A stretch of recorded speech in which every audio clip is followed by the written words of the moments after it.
Oh man, I waited 3 days to get back to my office because last time I clipped my fingernails, I forgot the pinky.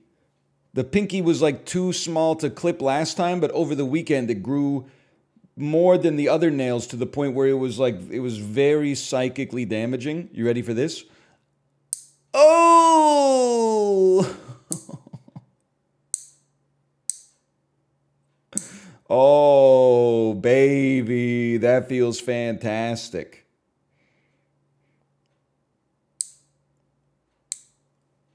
That's beautiful. Ooh, the sound of two pieces of metal touching together are super annoying. Oh, I can't take it. We got real fucking problems, idiot. You read the news lately? So, check this out. We're almost at the end of the moving saga, okay? Friday, the desks arrived in the warehouse. They said, hey, we got a staff shortage. We can't bring them to your house until Monday. And we can't assemble them until the Monday after. At which point, my wife said, husband, please go pick these desks up from the warehouse so that I can assemble the desks on the weekend. All right. Drive my ass all the way out to Burnaby, pop my trunk. The dude says, oh yeah, the desks aren't going to fit in there. Get out the tape measure, measure the desk. Get out the tape measure, measure the car. Those desks aren't going to fit. Okay, catch my ass driving all the way back into the city. That being said, the desks are being delivered today. So Kate is she's staying home and she's going to stream. Or let me rephrase, the exact opposite. She's staying home and she's not going to stream. She's going to receive and assemble the desks as they come in. And then after my stream today, I should be able to unplug everything here and then bring it to the new place and plug it in and then be live tomorrow around the normal time instead of having to drop my daughter off at daycare and then come out here. I'm like, I recognize, by the way, that I'm not someone who works like a normal job. But still, they told me, like, yeah, we'd love to, like, come out and assemble this earlier, but, like, it's our busy season. I was like, if you have, like, a busy season, like, every year, can't you just fucking hire somebody? Like, I don't know, it just doesn't make sense to me. Can't you just, like, hire staff? Like, I get that it's expensive to hire staff. Hear me out here. Why don't you, like, offer them more money? I don't get it. I know what we paid you for the desk and receiving it and then delivering it to our house and then hypothetically for assembling it as well. You could get another dude at, like, a fair wage for a few weeks. I gotta tell you, we're in, like, a situation where, like, my country needs to step it up because my wife is like, she's starting to become disillusioned with North America.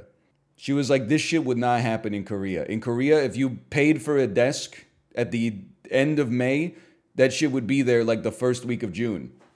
It wouldn't be like, hey, it's gonna come sometime next week, but sorry, we're going on vacation to Europe for 2 weeks and we're a little short-staffed right now and we're never gonna be able to, that we can't possibly hire more staff because that would cost more money and we charged you a lot of money for the desk and that you get the idea. I don't know if that's true because when I was in Korea, I wasn't really like a real adult. Everything was pretty much handled for me. I just had to show up at work. I'm just saying. My parents say that all the time. This shit wouldn't fly in Korea. I have to reconcile that. Korea has something called Bali culture, which is like everybody's hurrying all the time. And this is only from my experience in the country for a year, not a whole lot of time, and also with my in-laws, okay?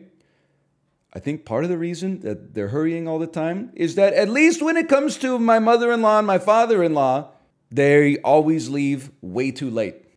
The reason they're always in a rush is because they're at home watching the Golf Channel at 10:45. They're supposed to meet us for brunch at 11 a.m. and it's a 30-minute drive. And then they're like, we got here as fast as we could. And I'm like, I believe that, but I don't believe that you left when you were supposed to leave, okay? I believe that as soon as you got on the road, it was the meme image where the dude's grip on the steering wheel has like the veins popping out of his forearm and stuff like that. But I don't believe that when you were in the house, you had that same sense of urgency. When you were in the house, I think it was like, oh, just a leisurely sort of situation. Of course, my ass is at brunch at 10:50. They're like, I better show up early so I can get a table as soon as I get there. Oh, is your entire party here? Your entire party has to be here in order for you to get seated. This motherfucker. They'll be here. I promise they'll be here. That being said, I do think the desk would arrive faster. I'm like procrastinating. Like, I don't want to take apart my computer because I'm worried it's not going to turn on again.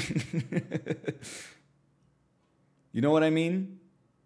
I'm scared. I'm scared that I'm like, right now it's working just fine. You know what it is? It's like when you're jogging, if you come to a stoplight, you always have to keep your legs moving. If you're jogging and then at a stoplight, you just stand still or like pace around, it's hard to get the heart rate back up. So you got to constantly do like the jump. That's what I'm worried about my computer is like I've mistreated this thing so much. It's constantly like at a heart rate of 130 or something like that. I'm worried if it gets a chance to sleep, then it's just not going to wake up again. I'm tired, boss. It's okay. If my computer breaks, I'll just get another one. I'm sure. Hey, here's the thing. The payment is due at the time of ordering. Oh, yeah, it should be there in 1 week. Or your order is confirmed 3 seconds later. Hey, thanks for making your order with company name. We've had some supply chain issues recently, and a freighter got stuck diagonally in the Suez Canal, and we're having trouble with the last mile of delivery right now. So your order that was supposed to take a week could take, I don't know, somewhere between 8 to 10 weeks. Thank you for your patience. By the way, if you ever complain about it, you hate blue-collar workers. You know what we need as a society? We need to go back to the drug deal style of paying for things. 50% on order, 50% on arrival. I'm sick of this. You pay when you order this stuff, and then it'll get there when it gets there. I'm sick of it, man. We need to go back to the Heisenbergian economic style. That's what we did, I think. That is what we did when it comes to the desks, now that I think about it. Well, I got to think about that one for a minute. Will lead us to kings, will really lead us. The third decree. No more rich people and poor people. From now on, there will just be, hey, hang on, guys. I got to think about this one. Why'd you cry today? I dropped my daughter off at daycare, and she was like in tears because she didn't want me to say goodbye. But she was like so brave.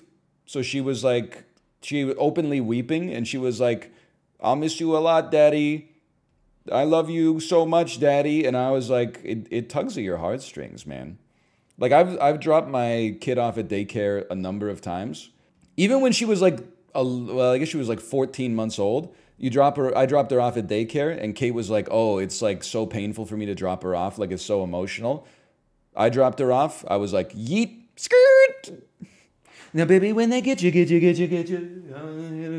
But then, like, now she's got, like, a personality, and she has emotions, and she's, like, showing the emotions and articulating the emotions, but also knowing that, like, she has to be strong. That's the heartbreaking stuff, man, for me.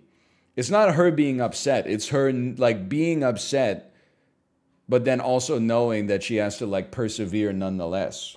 So I was basically in tears dropping her off. The only reason, like, I held it together at the daycare door, because I was like, if I start crying, she's going to freak the fuck out. And then I just got over it on the walk back to my car. Dad's gone. Dad's gone. Dad, what are you going to do? But then there was another element. Like, no disrespect. She was out of her damn mind this weekend. So after I was emotional, I got over the emotion, and then I was like, oh. Get to listen to 11 minutes of my own music for the first time in 3 days. 2,000 kilometers northeast of Lesotho, which doesn't make sense because that's Oh, it's it's Madagascar? Because otherwise it's the ocean. Yeah, it's Madagascar. Okay. Fair enough. I don't know. I've never seen the movie, so I don't know where vanilla comes from. David Schwimmer's in it, right? He plays like a plays an animal of some sort. But I gotta tell you, last night, Kate and it's rare that I crack myself up, okay? But I was talking to Kate about how, like, when I first came to Vancouver, we went to the aquarium. This was like 2012, and they still had cetaceans, right? Like, they still had, I think they had an orca or a beluga or something. And then Kate said, yeah, the aquarium got in like a long fight with protesters because they were like, we need to keep our orca or our beluga because it's blind. Like, we're doing conservation work here, and like if we release the cetacean into the wild, it's just gonna die. Like, it's a beluga. Okay, if we release the beluga into the wild, it's not gonna be capable of surviving out there. It's been in captivity too long. And the protesters were like, we don't care. There should never be cetaceans like in captivity. They're too smart, which is, probably true. But this is kind of like, maybe they should have been a little grandfathered in. Anyway, so then they got pressured into releasing the beluga into the wild. And then I said to Kate, it breaks my heart thinking of that poor blind motherfucker out there in the middle of the ocean getting a little bit hungry. And then he's like, okay. And he comes out and he does like 2 backflips in the middle of the ocean with no observers, and then he like waiting for like a bucket of chum to get thrown into his mouth. He's like, what's going on? He gets up on his tail and goes like, no, nobody's throwing the chum in my mouth, man. What's going on? I'm shooting water out of my blowhole onto the splash zone, and nobody's giving me any rewards for it. It makes me want to fucking cry, dude. It's Monday. I'm so sad. I was thinking about it, man. They should have kept. I'm not well versed in the issue, but I feel like they should have just left him in captivity, man. Like he was probably comfortable, and then don't take any more. That's fine. You don't have to turn it into marine land. I'm just saying. I'm just picturing this poor dude out here doing tricks in like the middle of the Pacific Ocean for nothing, getting laughed at, by all like the phytoplankton and stuff. Anyway, sorry. It was a very funny mental image for me, but also like it's the funniest type of thing because it's also like a little sad. Don't nobody love marine land? Yeah, Kate watched like a YouTube video about marine land, and I was like, why is this guy hating on marine land? And then I watched it, and I was like, oh, that's why, because of like all the animal rights abuses and the fact that the amusement park fucking sucks. As a kid, I just know there's a place I know in Ontario where the dolphins rise up in Friendship Cove. Can I just say something?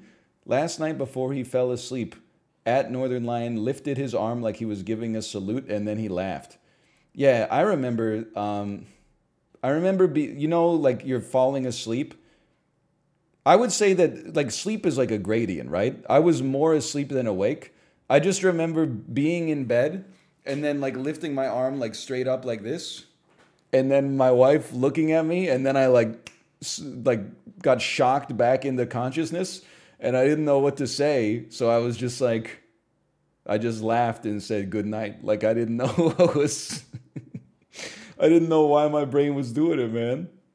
I've done it before too. There's been times where like I'm like having a dream and I wake up and I like wake Kate up and I say something that's like complete nonsense. And then she says, what the hell are you talking about? And then I say, like in my head, I'm like, the shit I just said was fucking stupid. But I don't know how to explain that I now know that it's stupid, but like I'm still too dumb from being asleep to like resolve the situation. So I just go like, you don't get it. You don't get it. And then I go back to bed. It's just like I can't find the words. Like in my head, I'm like, I know that what I just said is stupid, but I can't say like, sorry, I was half asleep. Instead, I'm like, you don't get it. Good night. To be fair, I don't dream about making jokes because I don't really make jokes. I guess I'm not really known to make jokes. I will admit it. I'm not that kind of a person. But oh boy, I do get to, but you know what I get to see or what I get to experience that you guys don't is that when he does think about jokes in his dreams, he does laugh out loud in real life in bed, and it's the most creepiest shit of all time. I'm just lying there about to fall asleep, and I just hear like, like while my, and then I like see Ryan and his eyes closed and everything, and then he goes like, ooh, and I'm like, what the fuck is happening? Like he's like haunted, like devil got him, dude, devil got him. And then I'm like, when it first happened, I got really worried. So I said, Ryan, are you okay? And then Ryan opened his eyes and he looked at me and he said, you won't even get it. And then he fell back to sleep. And I was like, what the fuck? I was worried about him. And then he just said, you won't even get it. And then he just rolled. Like he just like literally rolled away from me and then fell back to sleep. And then in the morning, I woke up and I was like, Ryan, do you remember what happened last night? And then Ryan's like, no. And I'm like, you laughed in your sleep. What the hell? And then he's like, what? I did? And I'm like, yeah. And then I got worried. So I woke you up and said, are you okay? And then you looked at me and then you said, you don't even understand. Or you won't even understand. And then you rolled your eyes and then you rolled away from me and then you fell back to sleep. And I found that pretty rude. And then Ryan was laughing his ass. I'm like, oh my god, that's so funny. And I'm like, what the fuck? I just got laughed at twice. So even though I'm not laughing in my sleep thinking about jokes, I am witnessing firsthand of a man who is doing it as creepy as fuck. And then I saw on the internet those who laughs when they're sleeping. Apparently they have like, if I put it nicely, they have a really high pride. They're very prideful. If I put it like negatively, they're like little egoistic is what I saw. And I was like, I don't know, I saw it on the internet that like if you laugh when you're sleeping, like it means like you're a little egoistic, my dude. And then Ryan's like, so true, so true. And I'm like, will you admit it? He's like, maybe I'm a little bit like that. He's like, anyone who's not me is not real people anyway. They're all just, they're just made out of zeros and ones.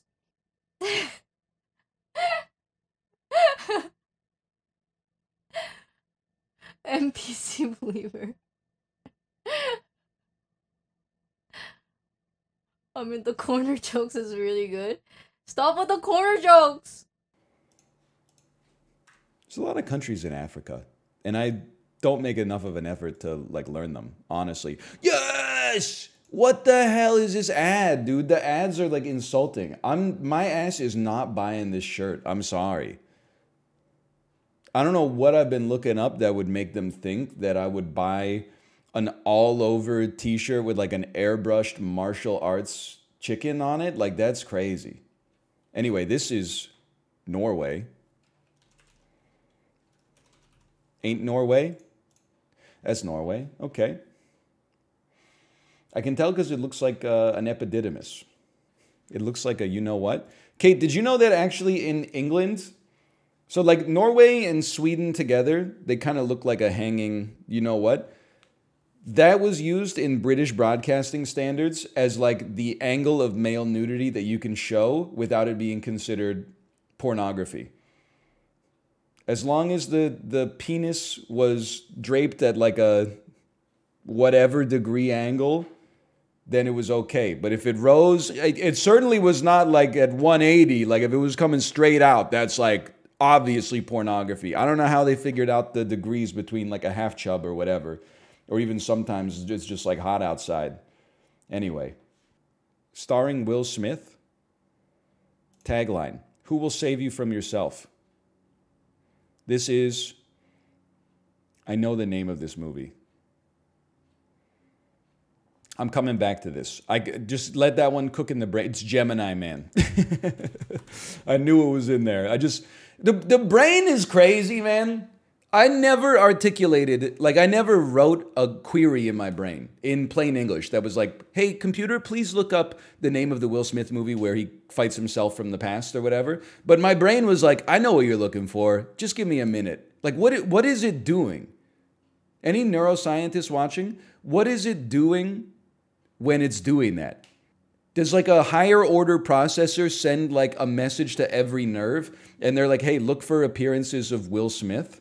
And then like 99.999% of the neurons are like, I got nothing. And then like 5 of the neurons are like, here's like possibilities. And then the processor's like, no, you idiot, that's after Earth. And then it fucking like slices that neuron off. No! And the Gemini neuron gets like extra potassium or something as a reward for as a reward for coming up with the right answer. That's fucking crazy, dude. If you know the answer, please collect your Nobel Prize. That's good advice, Chad, if you know the answer. Shaken, not stirred. James Bond. I kind of hate this one. Shaken, stirred, not martini. Shall we now? Shaken. Shall we not stir? Goldfinger, 1964. Oh, okay, this is like all... I have no idea, man. I'm so confused. I pass you grass. I pass on grass. There you go. Maybe that's Reefer Madness. And you are a toy. That's a famous line from Toy Story, 1995. Oh, it's from Meet the Parents. I pass on grass. Oh, man. Okay. I shall not toy. You shall not pass on grass. That would be a great moment. I pass on grass. Gandalf did, dude. Greg Fokker meme image at the top. I pass on grass. Gandalf image on the bottom. You shall not pass on grass. My friend who doesn't partake came to my house this weekend and hit me with this line. This is how I replied. We smoked ourselves silly for the next 72 hours. Lol, upvotes to the left. Millennial humor? Don't come at me. Chib's posting all about like cute fucking cartoon dogs and shit on his Twitter. And then he's like, I don't want to be accused of millennial posting. Brother, that's just I Can Has Cheeseburger by like another name. Babe to Bridget Jones' Diary. We can get the Colin Firth, Renee Zellweger, Hugh Grant. I don't know who's in this except James Cromwell. You know, the Canadian actor. He's not Canadian. He's fucking Canadian. He's not Canadian. I saw him in Star Trek First Contact. He's American. He's fucking Canadian. He was probably born in Etobicoke. Okay? So it's James Cromwell. We got to find a way to then get to another actor who's famous. Just give me a second here, okay? Hugo Weaving was in this? What did I tell you? James Cromwell. Let me think for a damn second. The thing is, with James Cromwell, I don't know. He's in everything, but I can't name anything that he's in. You know what I mean?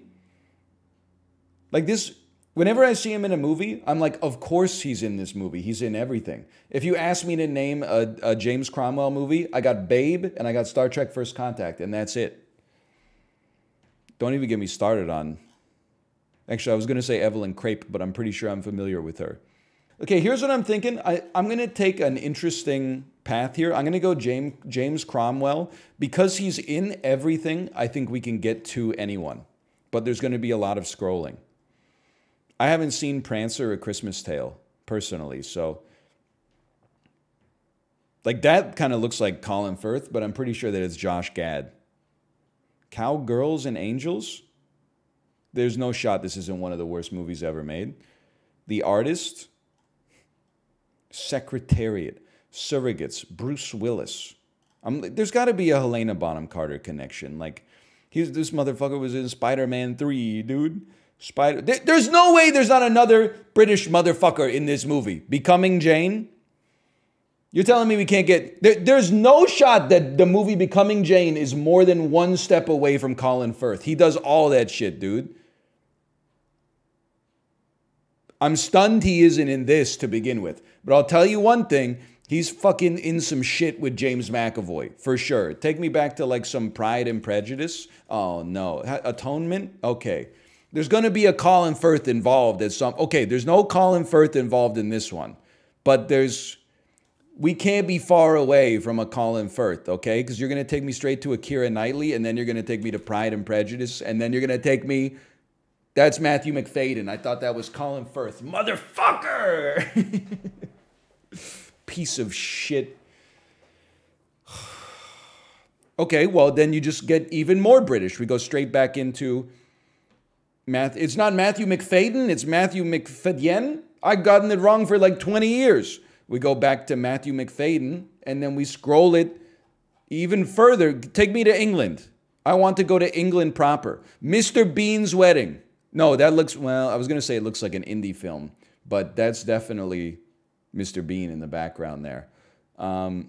Death at a Funeral, very British. Oh, Frost Nixon, what a film. Michael Sheen's in that. He's not British, he's Australian. Ask Macros. Robert in 2010, little British, but not as... Is that Helena Bonham Carter? Helena Bonham Carter. 2.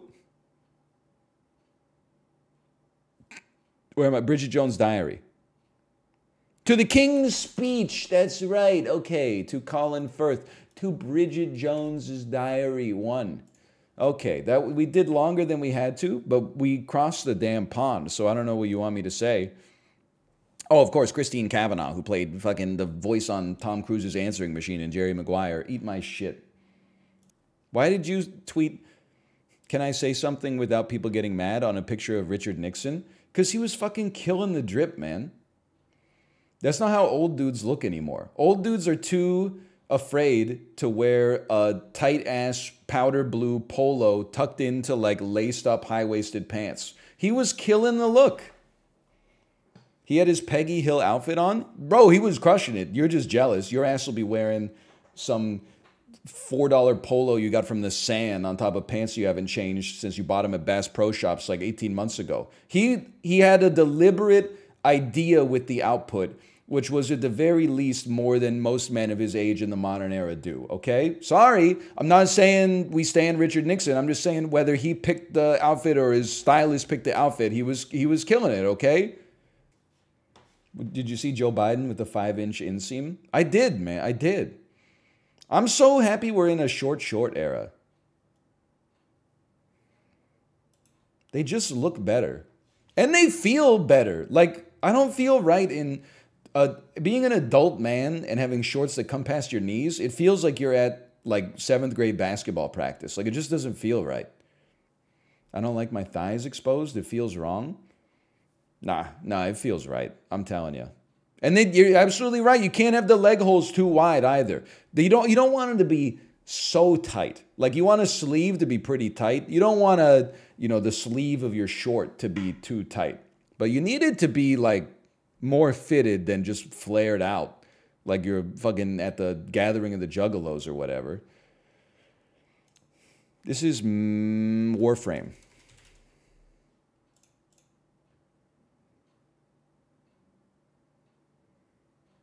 This shit looks... This is High on Life, maybe? It looks bad. Yeah, okay.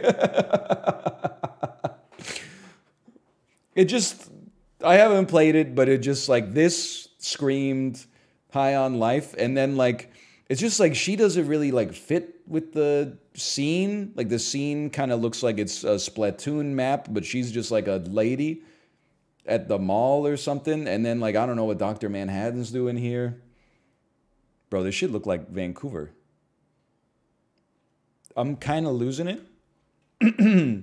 I don't think it is Vancouver, but it looks like Vancouver. New shit look like the Battle Pass.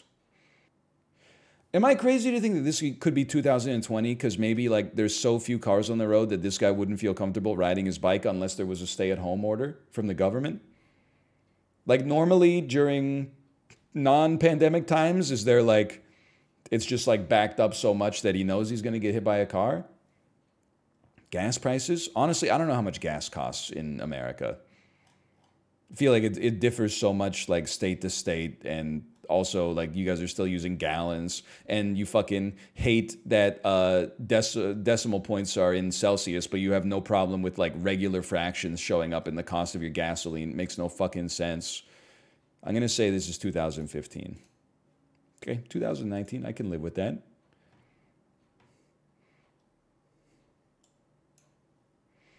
POV, you are about to have your living body dissected to expand human knowledge of internal organs. POV, you are about to be ritually sacrificed for no reason by a secret society at Yale. It's actually going to be like, this is the world's first 100 cardiologists who perform life-saving operations. Fuck you! Pad Sajak looking. Okay, I don't know. I have to say this is, to me, this looks like maybe it's the 1910s. Put me in 1912. I can live with that. These men performed the first operation on a grape. So true. So true. This one's tough for me, okay? Because there's technology, there's the phones, and then there's I mean, people, I'm just saying my understanding, okay? I'm not saying this is the way it was or the way it should be. When you see old photos of entirely women in the workplace, you immediately think that this is during the First or the Second World War, particularly the Second. But then I start thinking, I feel like being a switchboard operator back in the era was an essentially exclusively women-held job to begin with. So, I don't know. And then I'm freaking the fuck out because you're from The Witch, like you're from the 1850s or something like that. And then you're like Seattle circa 1987. So I have no fucking idea, man, because this shit doesn't make any damn sense. Maybe this is a woman who just chooses to live like she's in a pioneer village, even though this is like the early 1980s or something like that. I don't know what's going on. Given the preponderance of electricity versus fueled lanterns, I'm going to say that this is not the 1910s. I'm going to say we're in the 1930s. I'm going to say this is 1935. It's 1908. Eat my shit. POV, you've just been welcomed into a secret society. Without knowing it, 6 months from now, you will be ritualistically sacrificed to stave off the anger of a South American demon. Circa, I mean, a la that show from Netflix. What was it called? Archive 81? Archive 81, that's it. Bring it back, or fucking don't, whatever. This is 1931. Wish I'd swapped those last two. I don't live in England. I knew this guy's name at some point. I know he's not well liked, and thus I'm happy he got paint thrown on him, I suppose. Did somebody say food? Take your pick from over 20 top restaurants. I see Nando's. I see the Wild Bill's Tortilla Hut. Weatherspoons, of course, up there. Degrassi, that's a great place. Smash Burger. I feel like this guy used to be all over the news, and now he's not in the news much anymore. I bet this was the within the turn. So I'm going to say this is London, England in 2018.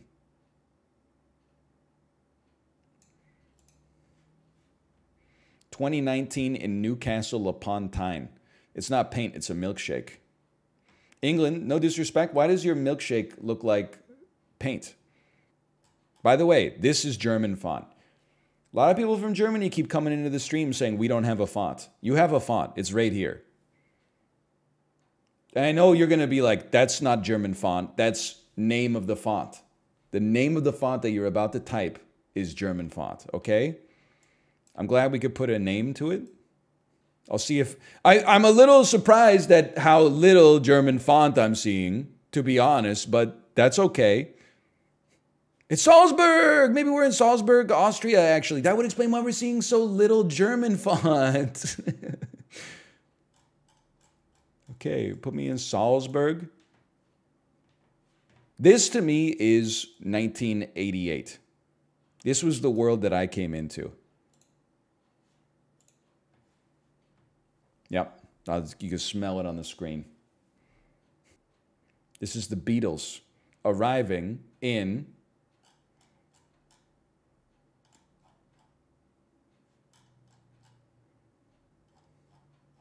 somewhere in John Lennon pre-long hair, when he got his eyebrows trimmed up by Yoko.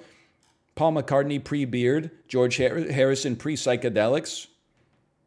We'd have to say this is 1964. You can tell they're starting to get just a little wild with it. They're not as clean cut as they were in the Love Me Do era. George is starting to pick up the sitar, but he's a little shy about it. He's not telling anybody. Where's Ringo? Ringo's taking the photo, brother. Jesse Plemons. I don't know if you can see this man. Jesse Plemons is watching. Zac Efron. It's not even close. Hang on, there's Drill. Drill's here. Colin Mockery. Angry Dad, who also played the janitor on Scrubs. Lots of people here.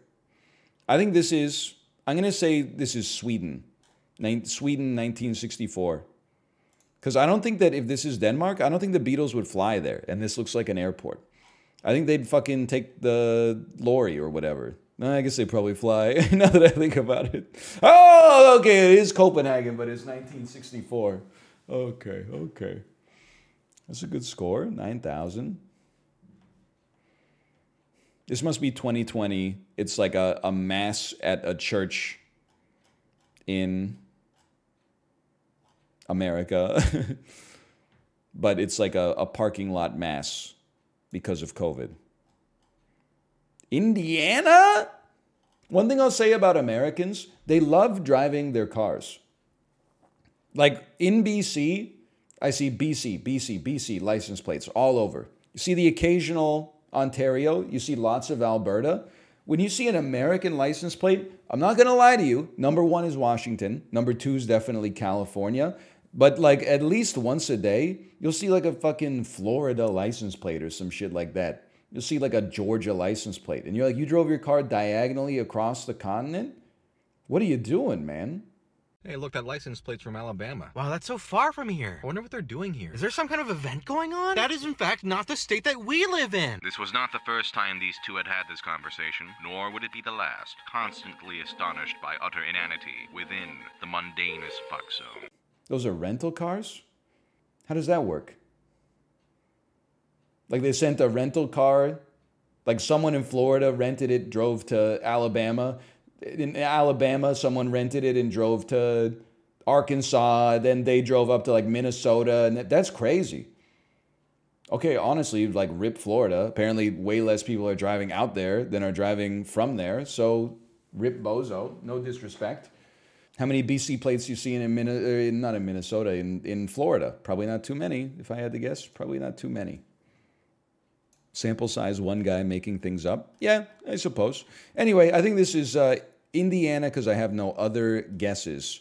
Circa 2020.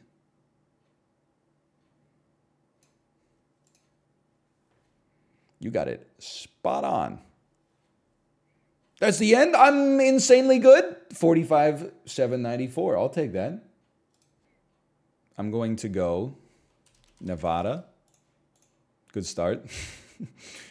Give me a Colorado. Give me a Wisconsin. The northern states are like wider, so this is probably like better for us to make the connection across here. After Wisconsin, give me a Minnesota. Although Illinois could give you a... No, give me Minnesota. I think we'll take the northern corridor here. Then take me to... Do Minnesota and South Dakota overlap a little bit? Oh, they do. And then your ass is like Wyoming. They better touch. And then we just need this boy right here. That boy right there is Arizona. I'll take it. Oh, that boy's a liar. Still pretty good. Connected via the corner. Look at that. You ever gonna make another video on the password game? No, you would have to be an insane person, quite frankly. That's definitely a one and done for me. The kind of person that would play that every day is not invited into my world. Well, like, it's gonna be the same thing every time, right? The only thing that's different is you get like a new Wordle. And like, I mean, every time you get a different GeoGuessr, you get a different chess, but like new YouTube link. Yeah, but you could just do 20 on the same day for that, because it's the YouTube video length is not seated.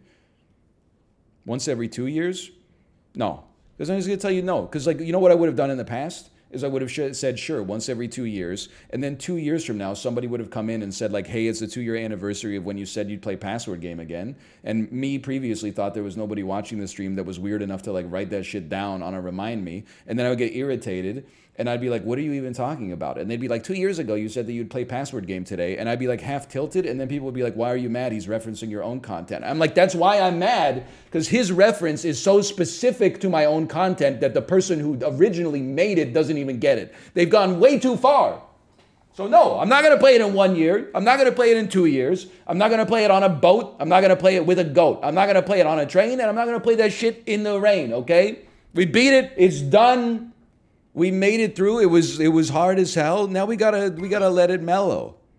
Bro thinks he's Sam. Bro, Sam is the guy offering the green eggs and ham. The other dude is unnamed. It's a mystery that's like, we've been trying to solve for years. Everyone relax. So just say, whoa! Okay, yes, yes. Yes. Yeah. This is the ticket right here. Feed my frickin' Frankenstein, you piece. Would you stream if you were a worm? I don't know. I'd probably just like eat dirt or something.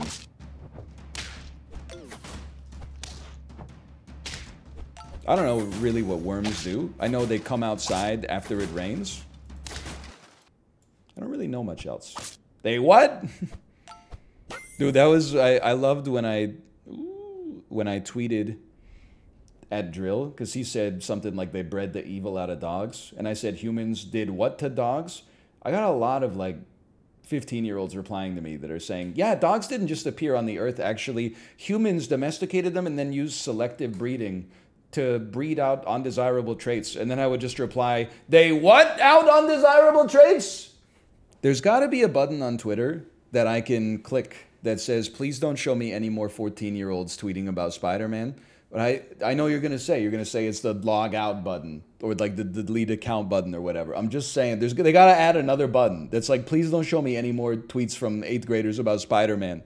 Does anybody else think it's crazy that Miles Morales isn't getting the respect he deserves relative to the Tom? I don't know what the fuck you're talking about, okay?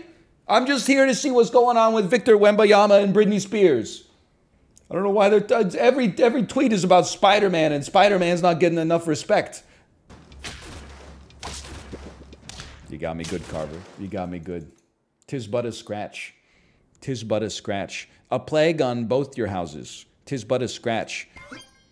You guys, this weekend, did you watch Baz Luhrmann's insane Romeo and Juliet? It's on Canadian Disney Plus. Here's my story of Romeo and Juliet, okay? Read the play in 8th grade. I had a cool teacher, which is fucked up in the 8th grade. Give me a second here. Because in 8th grade, it's, at least when I was that age, back in the early 2000s, it was not cool to think your teacher's cool. So here's how that shit went out. My cool-ass teacher showed us The Princess Bride, and I said, if our teacher likes it, it must be ass. So I was on the wrong side of history on that one. And my teacher, after we read Romeo and Juliet, she was like, I'm supposed to show you like the 1960s Romeo and Juliet or something like that, but instead I want to show you this cool Baz Luhrmann one that came out a few years ago. I watched it and I was like, this is the worst movie I've ever seen because my teacher thinks it's great. Watched it again this weekend. They don't make movies like that anymore, man. The fact that it came out in theaters is insane. It's Romeo and Juliet in Southern California with guns instead of swords, and they don't normalize the dialogue at all. The dialogue is straight out of the play. So you've got Jamie Kennedy, like 19-year-old Jamie Kennedy. Do you bite your thumb at me, sir? Benvolio, if I bite my thumb at thee, is it an actionable offense? Yes. Then I do bite my thumb, sir, but not at thee. Do you bite your thumb at me, sir? It's like, so I saw the clip on Twitter that said they don't make movies like this anymore. And I said, oh shit, this is crazy.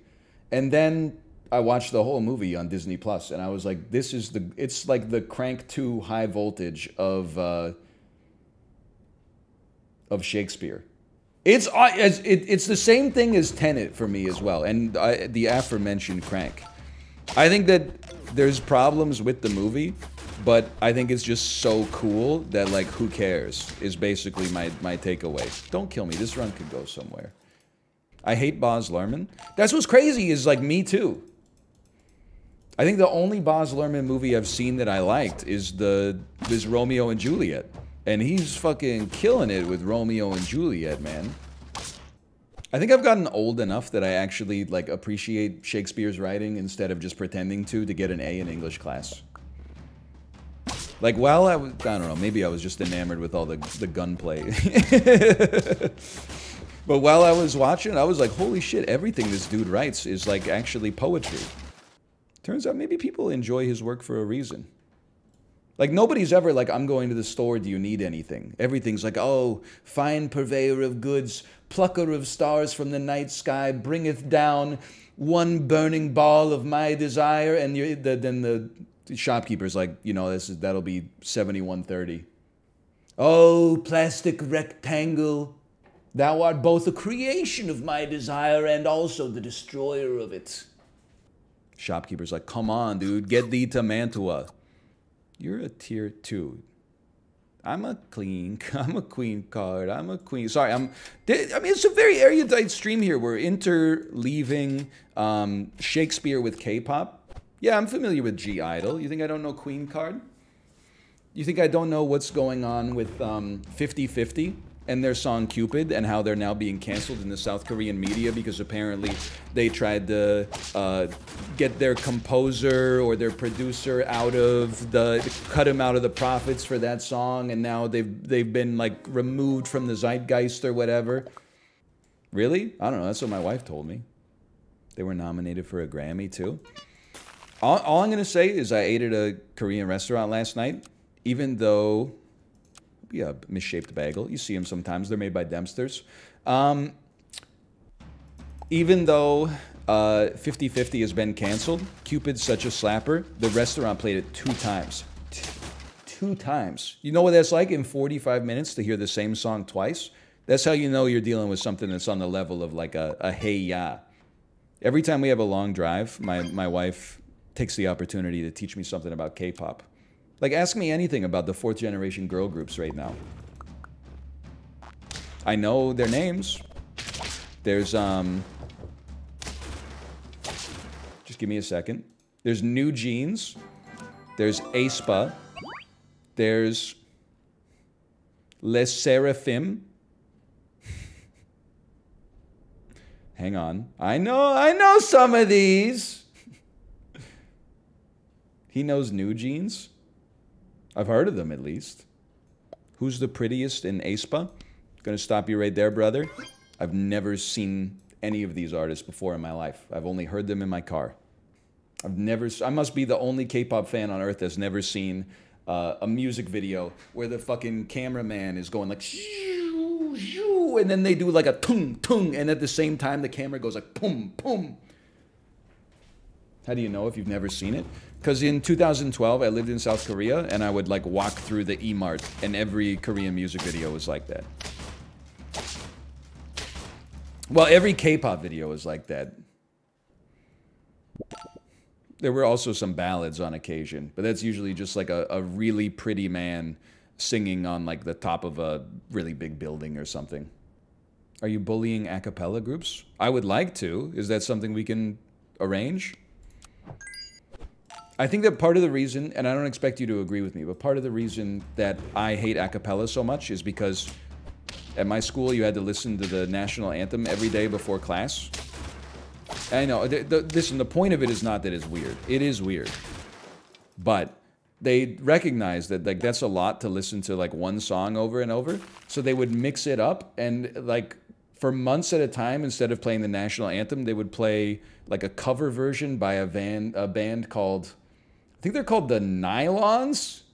And it goes doo-doo-doo, doo-doo-doo, doo-doo-doo, ba-ba-ba-ba, doo-doo-doo, oh, Canada. And in the background, just the baritones are going doo-doo-doo-doo-doo-doo-doo-doo-doo, doo-doo-doo-doo-doo, Canada, boom. And that was a fucking good day, okay?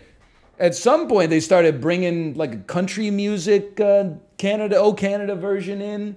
I don't know if it was like a CanCon thing where they're like the schools have to play like at least one Canadian song a day, but you would be praying for like the Roseanne Barr national anthem after you hear the Nylons do the a cappella version for 6 scholastic years straight. I found it slaps. It slaps like the first 150 times.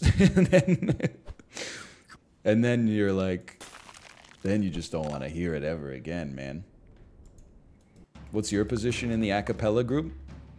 Guy who mostly goes boom, boom, boom, boom, boom, boom. But then like once every few songs, he sings the hook, but in a really deep voice. But nobody thinks that it sounds good. They just think that it's funny. So like after what is the highest male register called? It's not soprano, right? After the fucking Bruno Mars motherfucker sings the hook that everybody starts dancing to, you then have the baritone or bass come in and sing it again. And everyone goes, "You're not the tenor. You're not the tenor. You're singing the hook and you're not the tenor. Get out of here. I see what you tried to do there. Now go back to the back of the group and go boom, boom, boom, boom, boom, boom, boom, boom." How come you're not out of tune? I'm good at singing now, because I have to sing approximately 1 hour a day to placate my daughter. So I'm pretty good at singing now. Apollo said something to me once that really put it into perspective. He said, stop trying to match what the singer sounds like and start trying to match the notes that they were playing. And I was like, finally, some motherfucker explained it to me. Everybody else is just like, sing better. You didn't freeze the bison? Make up your mind. You want to see cool stuff or you want to see 1,000 bison runs? Don't answer that. We don't negotiate with terrorists. July is National Bison Month. Honestly, good for the bison, okay? I had nothing against the animal itself. Just don't want it to define every Super Auto Pets meta that's ever existed, okay? What is today? Could somebody look up what today is? You know what? Let me come out here. Today, July 10th, National Blank Day.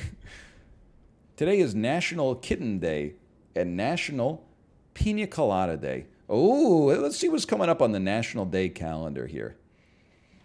July, we'll start me on the 10th here, please. Chronic Disease Day. International Town Criers Day. I'm going to say that today's National Pina Colada Day. Oh, so I didn't even know I had my screen region still up. Holy cow, I was... Get that out of here. It scared the crap out of me, man. July 11th. National Cheer Up the Lonely Day. That's a good one. I'll be live tomorrow, by the way. National 7-Eleven Day. What is it? World Population Day? Everything's World Population Day. July 12th. Paper Bag Day. National Different Colored Eyes Day. Eat Your Jell-O Day. Do you have to, is there like a governing body where you have to apply for a day? Or can you just like submit this? Like, okay, July 13th, National Barbershop Music Appreciation Day. So that's like, we were just talking about it. That's good happenstance. And also, National Beans and Frank Day, also known as a great day to watch There's Something About Mary. July 14th, it's Bastille Day. It's also National Grand Marnier Day and National Tape Measure Day. That's a good one. Let me see if we got a good one here. July 15th, here's one for you. National Toss Away the Could Haves and Should Haves Day. I think we could all use that. What does this even mean? July 17th, National Get Out of the Doghouse Day. Occasionally, we all need a free pass. National Get Out of the Doghouse Day on the third Monday of July offers the fast track we all need once in a while. Generally, when you're in the doghouse, you've fallen out of favor with someone, usually your spouse. However, you can also be in the doghouse with your friend or with a boss at work. This day uses these cliches to get you back in the big house where you belong. This is 100% invented by a man whose wife got mad at him. And then he was like, you can't be mad anymore. It's National Get Out of the Doghouse Day. This AI-generated shit. Here's some tips to get out of the doghouse. Put down the technology. Meet at a favorite coffee house. When my wife is mad at me, hello, honey, can we meet at a favorite coffee house? National Go to Your Favorite Coffee House Day is coming up. Send flowers, chocolates, or an appropriate gift. How to observe National Get Out of the Doghouse Day. Whoever's in the doghouse, let them out. The day pardons their transgression. However, if you're in the doghouse, any or all of the above suggested tips would be acceptable. Share your best methods for your ability to get out of the doghouse day on social media. Help a person out. Heidi Richards Mooney of Fort Lauderdale, Florida, founded National Get Out of the Doghouse Day in 1999. That's crazy. I'm going to keep that one on the calendar. It's coming up soon, too, so I can get in the doghouse for like a couple minutes and then just pop right out. Me, when I piss my wife off on purpose at 11:59, right before National Get Out of the Doghouse Day starts. Yeah! The meme image of the guy breaking his chains on the cliff with the sunset.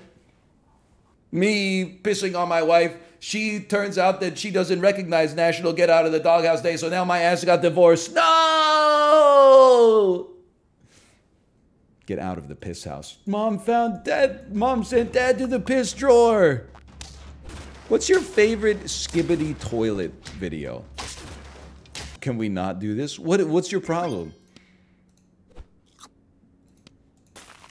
OMG, Skibidi Toilet? Apparently, Skibidi Toilet is the new hotness for Gen Alpha. It's a trending genre of video on YouTube from Source Filmmaker where a head pops out of the toilet and then sings like a variety of songs, one of which I believe is Gangnam Style. Is that true? I hate that shit. I'm just telling you, you can't hate that shit. Because that's the shit that we were watching when we were like 12. It doesn't make any sense to the older generation. But now that we're not 12, you know, you could still walk into like some kind of bar that only sells double IPAs. And if you just started going like badger, badger, badger, badger, badger, badger, badger, badger, like some kid, or somebody who was a kid in 2004 would come up to you and go like fucking mushroom, mushroom, and then some like really tall guy with a Legend of Zelda Triforce shirt that's green with the yellow Triforce and then khaki shorts would come over and go, snake, snake. Oh, it's a snake. And then like somebody else would come over and go, you know, like to burninate it. We'd say, Justin, that's a different video. That's not the right video, Justin. And he'd be like, I'm a cat. I'm a kitty cat. Then I'm dance, dance, dance, and I dance, dance, dance. These are, I'm just saying, people are talking about kids these days. Oh, what the hell are they watching? Skibidi Toilet. We were watching Skibidi Toilet in our own way as kids. Just by any other name would smell as sweet. What do you think Gen Beta is going to watch? I have no idea. I don't even know what Gen Alpha is. Is Gen Alpha like my niece? She's 12. Right now, I love my nieces, okay? I got nothing against them. And keep in mind, they're 12 years old. They have really bad taste in media. They watched... I feel so bad saying this, but it's so true. We went over to their house, I don't know, like 2 months ago. They were watching, of their own free will, they were watching the Jennifer Garner film Yes Day on Netflix about an alternate day where parents are sick of their kids hating them because they say no all the time. So instead, the parents say yes to everything, even the dumbest questions of all time. And the only other person that I've heard say that he watched that movie was Dan. I'm just saying, okay? It sounds fun. It's not, you as a parent, you would understand. I know I'm pulling the as a parent card. But when you're 12, you're like, I'm sick of my mom saying no to me. Well, then stop asking to do shit that's gonna like break your clavicle. Like stop asking to like do a cartwheel out of your second story window and shit like that. Or like, it's 9 p.m. on a Tuesday. No, we can't go to like Six Flags Cedar Point tonight. Why? This is fucking, it's closed and we don't live in Ohio. Like, of course we can't. It's just a ridiculous question. We need to have like at least a little bit of, at least a few weeks of prep time before we could say, yes, we're going to Cedar Point. I didn't call Dan dumb. I said, I implied that he has the same taste in media as my 12-year-old niece. But I'm not the one who forced him to watch Yes Day. That's something he's got to reconcile with himself. Like, it's not slander. I'm not saying that Dan loves the same movies that my 12-year-old niece likes. I'm saying that Dan loved a movie that my 12-year-old niece watched. I don't know if she liked it. She's pretty smart, so I have my doubts. When do kids go from having bad taste to good taste? Great question. The more popular you are as a child, the longer it takes.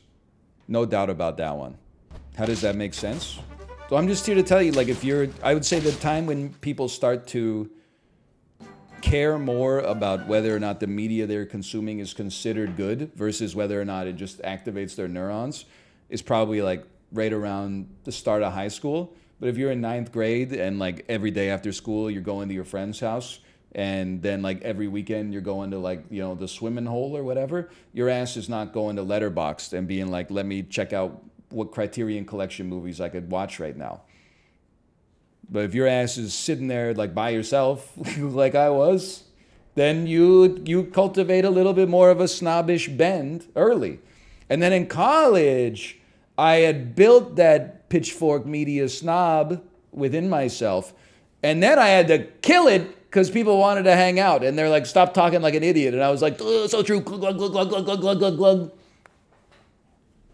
But then there's also like an era or an age, I think, where you also kind of like stop caring. And for some people, the age that happens is later than the age when they die. So they just die a snob.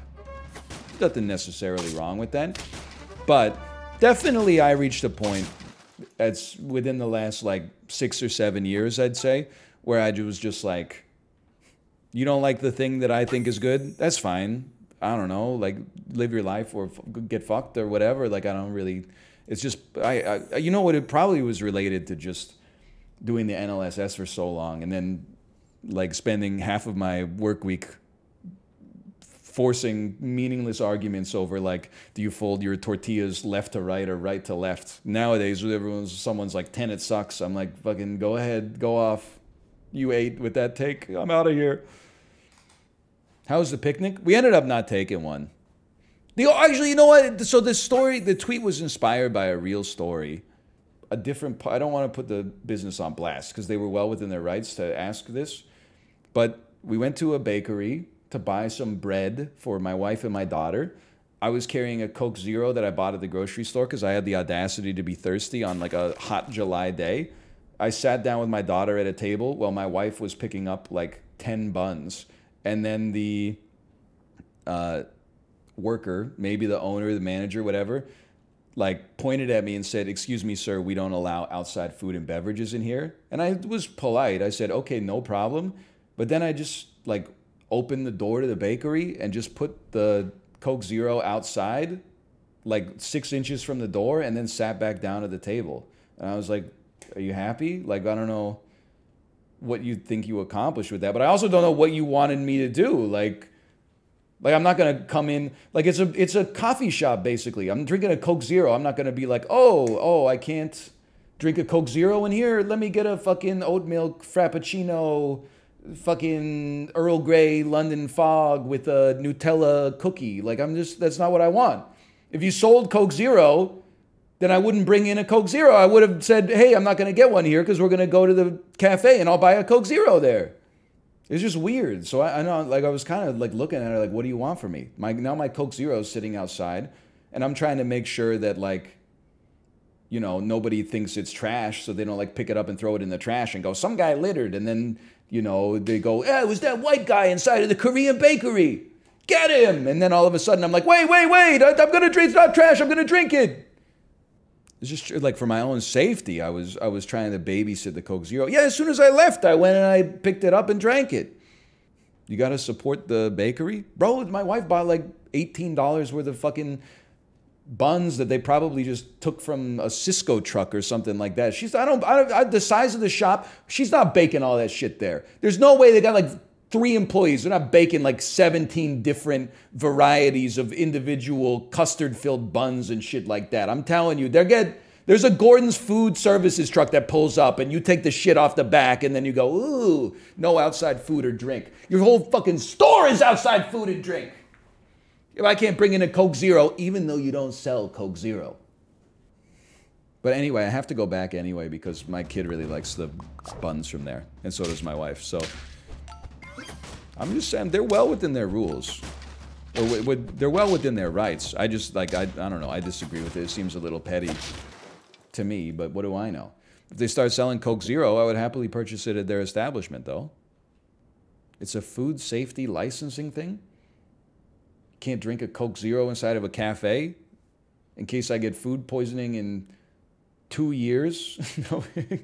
I think it was the custard bun my wife bought from the Korea bakery. They don't know what you're bringing inside? Good. It honestly is none of their business, man. I don't get it. They don't know what's in my backpack either or in my pockets. Like, why complicate things? I'm just here to get some damn bread. We don't need to know each other that well. I'll give you some money and you give me some bread. It's that easy. Business owners are always like, oh, I'm so busy. Then they love doing shit like that doesn't matter at all. So, I don't know. I guess I'm just asking for somebody to explain it to me because clearly I don't understand it myself. But I guess bringing in a Coke Zero to a bakery that sells coffee is like, I basically put their business rate in my sights and said, I'm taking this place out. Hey guys, just so you know, put down your hot coffees. There's a beverage on the scene called Coke Zero. It's got 0 fucking calories in it. It tastes delicious and sweet and nothing like what you're drinking at all right now. But just in case you weren't aware, just in case you came to a coffee shop because you thought it was the only liquid that is drinkable on planet Earth, there's another liquid. It's Coke Zero. Instead of coming to this coffee shop where there's like nobody here and no lineup, you could go downstairs to the grocery store, find it in their massive warehouse, walk into the longest line you've ever seen, wait 35 minutes, scan the Coke Zero, walk out and drink it in the parking lot because you're not allowed to bring it in here. What if someone came into your chat and was talking about Dan or Mouth stream? Bro, it happens like every day. It's annoying. All right, maybe I do get it. But here's the thing. We got to keep the metaphor consistent. What if that person was talking about Dan and Mouth's chat in my chat? That would annoy me. But then if I was like, hey, can you stop talking about other streams during my stream? They would say something like, hey, my wife just bought 5 gifted subscriptions here. I would say, carry on, sir. My apologies.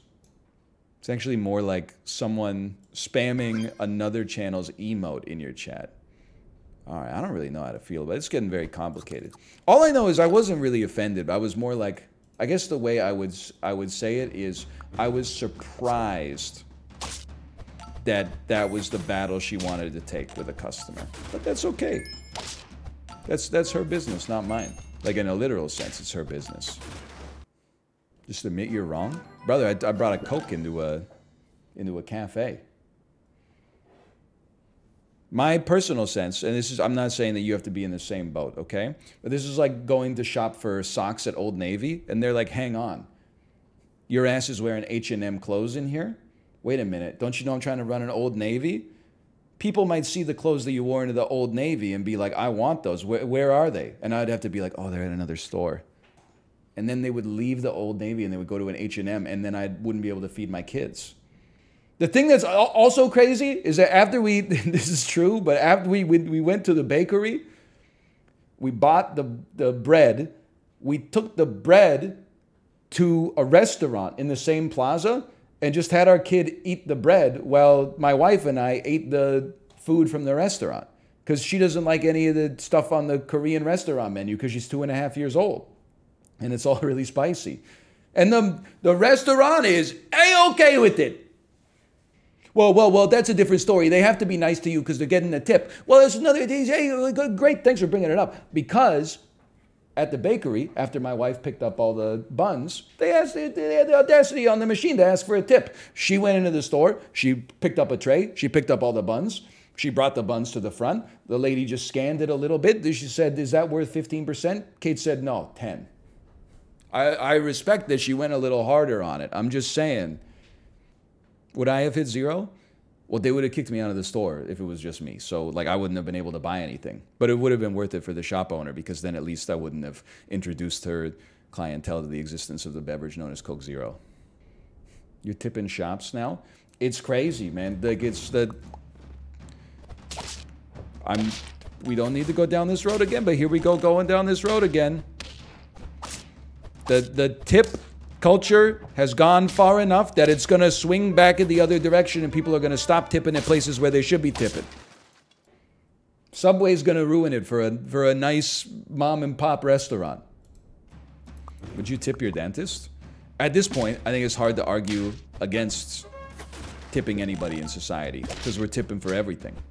How, you know, as soon as we started tipping for takeout, which I did gleefully because it made me feel morally superior to people who didn't, all of a sudden, you get yourself on a slippery slope. Well, I'm like, well, I'm paying, first you're paying people a little extra to bring a plate to your table, refill your water glass. And you're like, okay, if that's the norm that I was born into, so be it.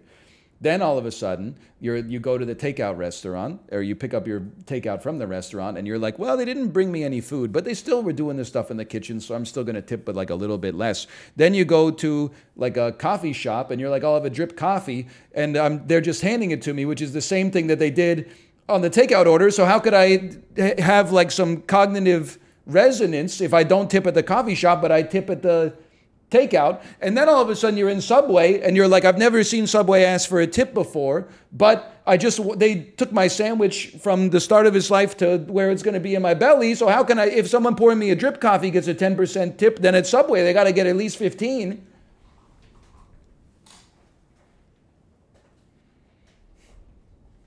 Anyway, I bought beer on Friday, and this is the end of the rant.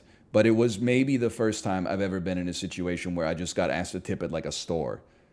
Like I bought some beer and then when they flipped the thing around, they were like, you don't have to tip, but would you like to tip? And I said, no. This is just a store. Like, no, it's not that I want your business to fail, but it's solved. If you need to make more money, like raise your prices. Don't just, like, if you're a restaurant, I understand, like the worker because of the fucked up like minimum wage for serving staff. You need to have the way it's set up right now, you need to have a little buffer, okay? But like a store where the owner is like, hey, we could just ask people to pay 10% more just out of the goodness of their heart. No, I resent the request, quite frankly. I had to tell my boss to turn off our tip screen because we're a sneaker store. Based employee, I appreciate that, okay? It's not that I'm anti-tip. I think that there's a conflation happening. That people who don't like the out-of-control tip culture are anti-tip. I'm not the most generous person in the world, okay? My relative generosity is now taken advantage of. And nothing makes the devil shudder like a nice guy losing his cool, okay? I used to tip, starting in adulthood, I used to tip 15%. All of it, 15% was normal in 2005. All of a sudden, if you tip 15%, you're an asshole, okay? I became a 20% guy. I tipped on takeout. I tipped on drip coffee, okay? Then COVID happened, everything shut down, things started to pick up, the restaurant business was getting its ass kicked. I said, we're tipping even more. I'm going to be a nice guy. I'm going to help my local community. Tip 25 maybe. Then all of a sudden people were like, 25 is not enough. If your bill's really small, it still requires the same amount of paper bags getting stapled in it. So if you got a $10 order, you should tip $5 on a $10 order. And I started to go, wait a minute. And then all of a sudden you're doing the self-checkout and they're like, do you want to add a 10% tip? And you're like, well, I'm the one doing the work, man. Somebody made the product, canned it, put it on a truck, paid somebody to drive the truck to your business. The dude on the truck offloaded it, put it in the freezer. I picked it up out of the freezer. I brought it to the cash register. I scanned it. And now you want me to tip? Tip who? The building? The world made me anti-tip. I was never an anti-tip guy. I always thought it was a little cringe to just be like, we should change society. I was like, no, we should just exist within the system that's always been there. Never dream of anything greater. But now, that's what you did, North America. You made my ass European. Are you happy? Streaming's basically tip-based. It's true, but the minimum wage is 0, so you should probably tip like, I don't know, like 1 billion% or something. Something like that. Something reasonable. That's still 0? Sorry, I meant infinity plus 1. I meant plus 1, then times infinity. By the way, I hate to be the bearer of bad news, okay? And this is, people are not going to like that I'm going to say this, but something went viral this weekend, and I want you to know that it's not real. And you're going to tell me it's real, but I don't believe it's real. And I'll be on the right side of history one day. The Ron DeSantis thing, his yearbook photo where he says, my Mount Rushmore is Nintendo 64 and whatever the fuck. Like, it's got, Sir mixes a lot. Thank you. It's got too many things that are obviously manufactured in order to get you mad before your critical thinking kicks in, okay? The number of people who were sharing it and then saying, Sir mixes a lot is bad enough, but then to not even know that Mount Rushmore has 4 things on it, you fucking idiot, that's because it's made up. You have a college degree. Do you know how troubling it is? That just because, like, it confirms your biases, you immediately share it before even thinking about it for 1 second? It's funnier if it's real. It's true. You've seen the image. Fuck looking for sources. I'm going to start believing people. Did Elon really say, or was that his parody account? Did Elon really say that he wants to have a penis measuring competition with Mark Zuckerberg? He did? Oh, no, man. And then there was the side-by-side image where he called Mark Zuckerberg, you know what? And then, like, within an hour, Mark Zuckerberg just innocuously posted on Threads, like, a picture of him playing with his kids. Like, the man's just out there.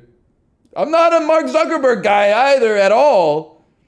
I'm just saying, like, he's going off on this dude. He's just raising his family. Like, it's just crazy. What the hell's going on, man?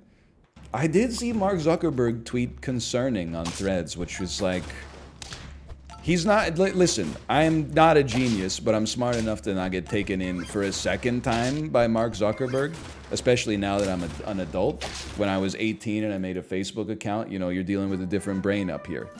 That being said, get his ass, for sure. Get his ass a little bit. Or like, get his ass as much as you got to, I guess. Yeah, good for Threads. I'm not getting that. Honestly, the fact that Threads was the fastest website in history to get 100 million users makes me want to join it less. The only way you could get me to join a social network now is to tell me that nobody else is there. If that's the case, head over to Truth Social. Nah, I don't think I will.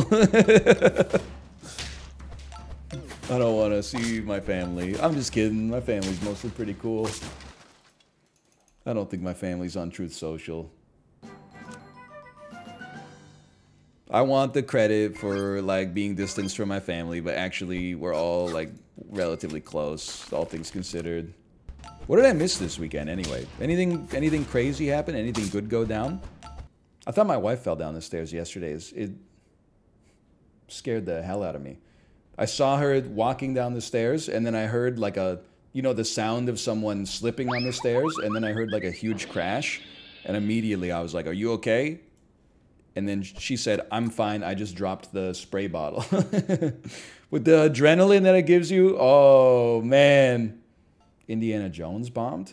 I feel like it's hard not to believe you're the main character of Earth when stuff like this happens.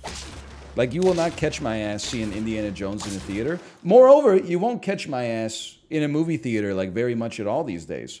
The idea that Hollywood is dying, like right as I had a child and thus found it way more inconvenient to go see a movie, is kind of sick, honestly. Like, I feel very important right now. Barbie and Oppenheimer, though? Okay, here's the thing. This is just one man's opinion. I'm not saying that this is how I want it to go.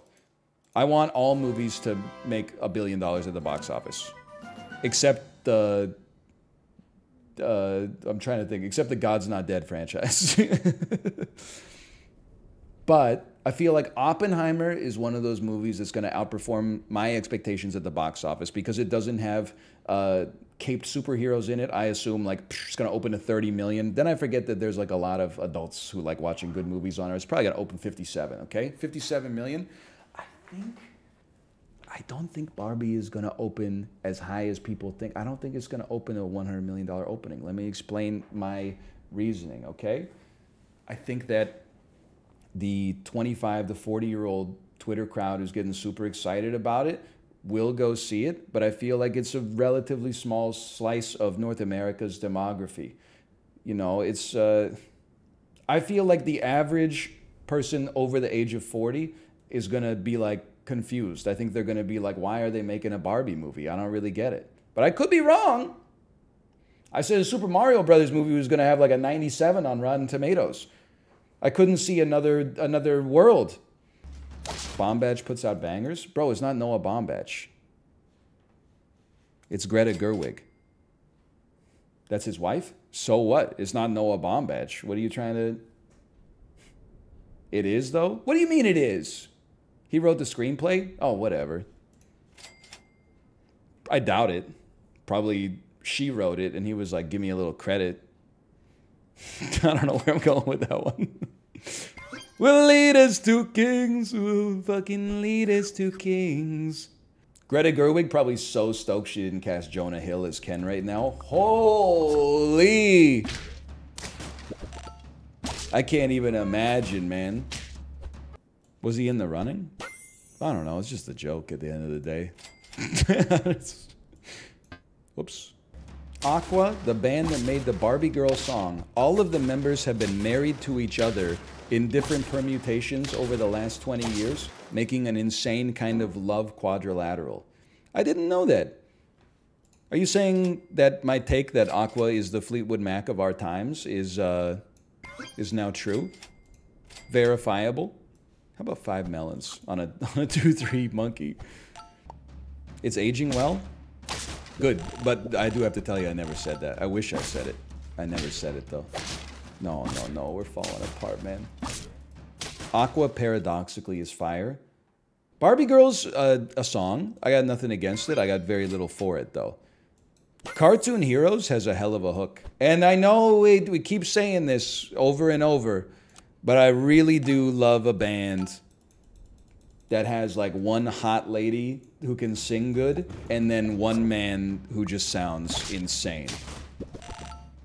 You don't get that much of it in like modern day bands. Oh. Good Gorilla. I am the Candyman. Exactly. Just my head right now, I'm trying to come up with a plan, but the only thing that my head is doing is going, coming from Bounty Land. You ever see the video of the guy just walking by that bar in Boston and he gets harassed by people and then the Mighty Mighty Boss Stones start playing? This is one for the librarian.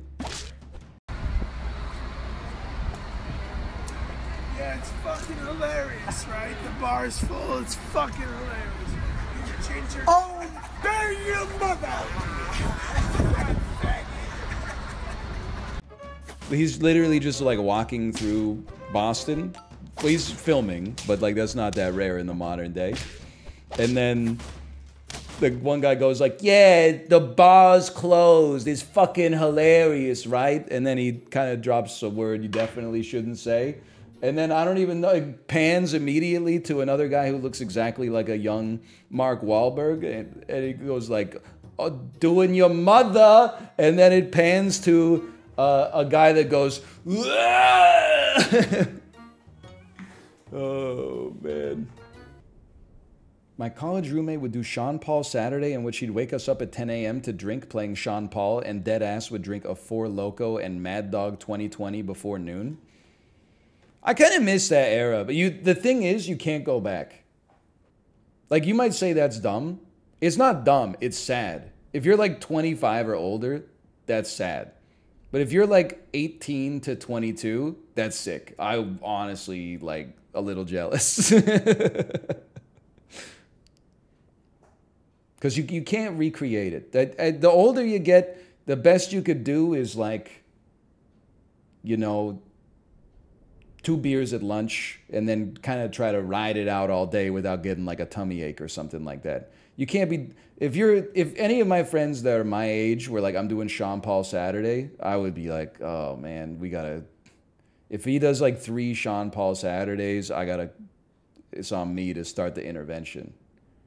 You could probably do 1, but then like when you do the 1, it's supposed to make you feel so bad that you never do another one ever again. If you jump straight into another Sean Paul Saturday, then I'm like, we gotta talk to somebody. My friends and I are your age. We had a beer Olympics on Saturday. You're just a dad? Brother, you're gonna die. I say that with goodness in my heart, with the best of intentions. I mean, I feel like I probably did irreparable damage to my body in college. I'm not gonna keep it up. Like I'm just asking for trouble, I think, at some point. I don't know, maybe you take like a year off and then you do like the beer Olympics or something like that. But if you got people showing up for a beer competition age 35, I think they're like, I don't know, I'm just a little scared. This is a terrible take. I'm sorry that you got a silver medal in beer pong at the beer Olympics. I'm just saying. Some people's bodies process alcohol differently. What is this? Where are we going with this? Guys, do you want to do this? How do you want to do this? Guys, don't worry. It's not a problem. I produce abnormal amounts of alcohol dehydrogenase naturally. Come on. Like, this is... we don't want to go down this road with each other. We'll just do it again. It's like the Coke Zero in the bakery, okay? I don't need to know that much about you. You don't need to know that much about me. We'll come together for 4 hours today, find some common grounds, indulge in some discussion of the human condition. I leave, I do me. You leave, you do me, and it's all good. That being said, if I was there, I probably would have won. Because I produce extremely abnormal amounts of alcohol dehydrogenase. Just my body, my brain is built for a little bit of torture. Physical torture, ooh, stop, please, stop. But like spiritual and mental torture, my brain is like, give me more, hurt me more. He's ready for the DMT Olympics. I'm definitely ready for like the get 2 hours of sleep a night until someone taps out Olympics. I'll tell you that much for sure. Well, I was talking about it in the Discord. I was saying, like, if I was in a competition with who could stay the longest in solitary confinement, I don't know if I'm going to win, but I'm coming top 5. And then someone said top 5 out of how many people? And I said the sample size doesn't matter. Now, I would sound crazy in the solitary room, and it would be hard. I'm not trying to say it would be easy, but I'm saying, like, I think I could last in solitary without losing my mind or, like, willfully tapping out for a long time. Like, longer than an order of magnitude greater than the median. That's just my 2 cents. It's just my 2 cents. I've trained myself to talk to myself in an empty room to gain amusement out of my own conversation that I didn't even plan coming into the situation. I think I could, if I had to, I think I could do it. Well, I'd rather not do 35 years. That's for sure. If possible. But if the dude next to me stays in for 34 years, then my ass He'll go 2 more for y'all. That's all I'm saying. How long do you think you can go? Longer than the other person. I don't know how many times I need to say it. I don't, insane things that I believe, even though I know they must be false. But I genuinely, I'm like, yeah, absolutely. Let me put it this way. I'm not losing to anyone in Gen Z in a solitary confinement challenge. There's no, like, if you grew up looking at your phone while you eat dinner, you're already cooked. You should just get out immediately because you don't stand a chance. You just haven't built up the boredom muscle, which is okay. Only child, sure, with streaming, I have a lot of back and forth with the chat. But I recorded 8,000 Isaac videos, just Rainbow style, staring at my computer monitor, summoning 40 minutes of dialogue from nothing. Just pulling it from the air like materia gets its power from the life force. I'm not trying to say it was that hard. All I'm trying to say is not many people have done it. What are you going to say? You're going to, oh, I think I can make it. I watched A Quiet Place 2 and I only looked at my phone twice. Like, your ass is cooked. I'm sorry. I think anyone that had, like, special forces training or, like, was a Marine that saw combat, I think they would beat me. And I think that I would be in the room pretending to stream for the whole, like, as long as it took. They would just be sitting in the center of the room looking at the wall. I think they would beat me. I don't think I would win. I'm just saying, like, I would probably beat you. You shouldn't even take it as an insult. I think if anything, it's an insult to me to say that I would win in a solitary confinement challenge. Like, that's obviously there's something wrong with me. What about a monk?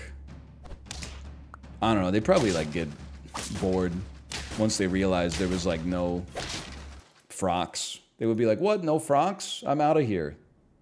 Excuse me, we've been in here for 6 hours. When's my refrocking?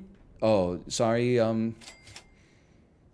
what's the name of the, oh, sorry, Friar Lawrence. Sorry, it took me a second there. We're not doing any refrocks. No refrocks!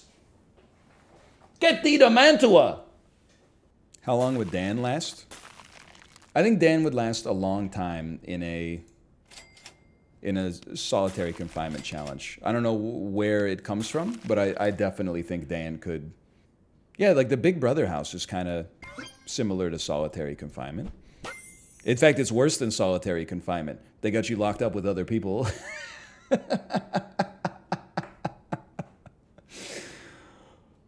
Oh, man. Okay, one second. We have a lot of fun here. What do you think about something like this?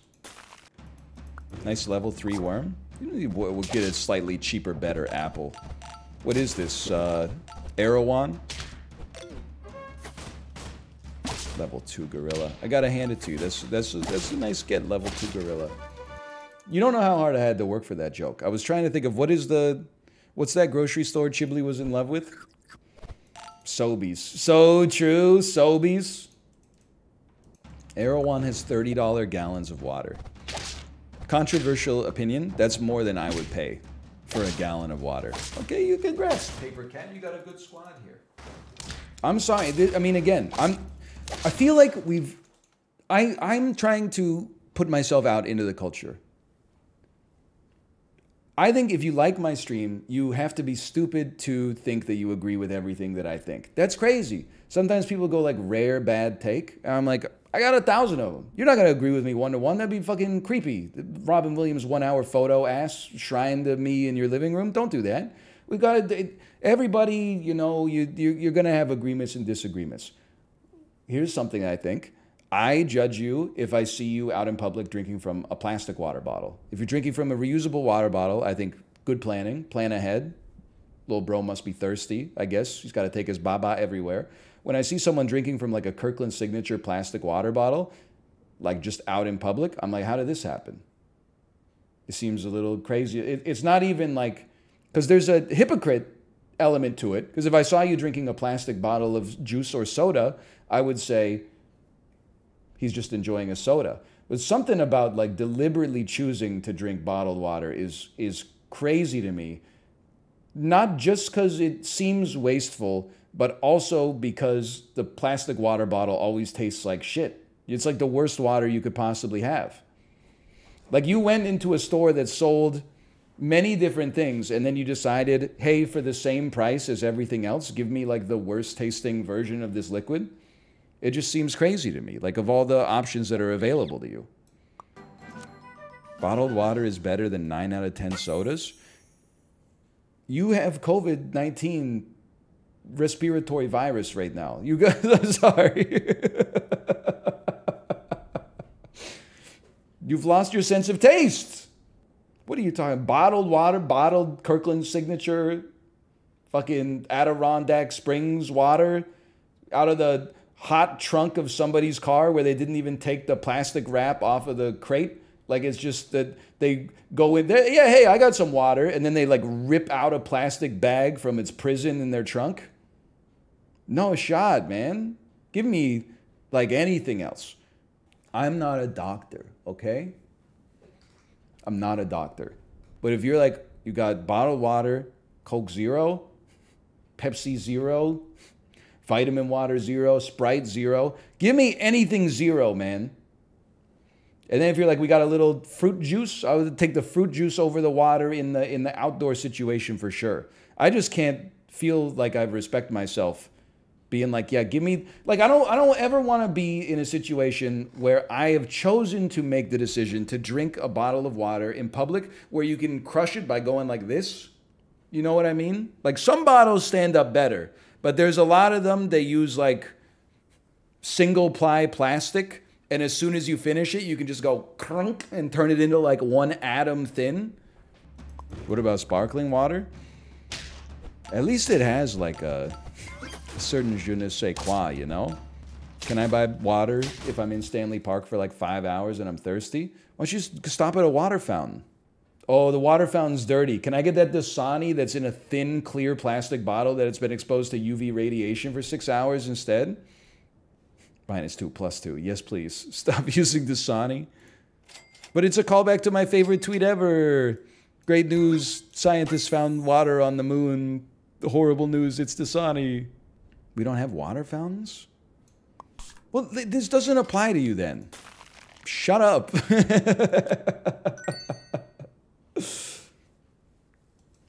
Some people make carbonated water a focal point of their personality. They asked, what do you think about sparkling water? They asked. You can drink water if you want. Like, just know that, like, I'm judging you a little bit. That's it. You think you can go through life without being judged? Best of luck to you in fantasy land. You're literally bald, I don't care. See, that's more of the response I was expecting and looking forward to. That MF is not real. I did see the Hank Green tweet. Can we stop dunking on the woman who says that MFer's not real? It's clear that she's having mental distress. That is true. But it's also a once-in-a-lifetime video. I don't know, if you're stronger than I am, then I give you great praise. I just don't have it in me to not at least poke fun at it. While also, of course, saying, I wish her the best of luck. What makes this story funnier is that Carrot Top is on the plane. Is that the dude that's not real? Because I honestly, if you were under the influence of like some medication and you saw Carrot Top, I can understand that being like a natural reaction. Anyway, what was I talking about? I don't remember. Anyway, no, I'm still gonna like poke fun at it. But I'm mostly poking fun at the people who are like, if that happened when I was on the plane, I would have gotten off too. Cause like, you could do that, my ass is, if anything, I'm moving up a row. The people in the YouTube comments believed her and said she saw a reptile person. That sounds pretty plausible to me personally. That she saw a reptile person at the back of her fucking Southwest Airlines Texas to Las Vegas flight. Even the reptile people gotta get around. So, hey, dude, the reptile people need cheap airfare just like the rest of us, okay? Yeah, they control like everything in the world. That being said, you think they don't like a reasonably priced domestic flight? Come on, what are they supposed to do? Charter a jet? You seen the price of gas these days? You're lucky the reptile person wasn't real. I suppose that's true. I would much rather, you know, encounter a fake reptile person. If I saw a real reptile person, I would be like, whoa. That motherfucker back there is real. Oh, no. Do you think a shark would like a half rack of ribs? I got a question about that doesn't answer your question, but your question, I don't know. Listen, if we're being honest, it wasn't the best question, right?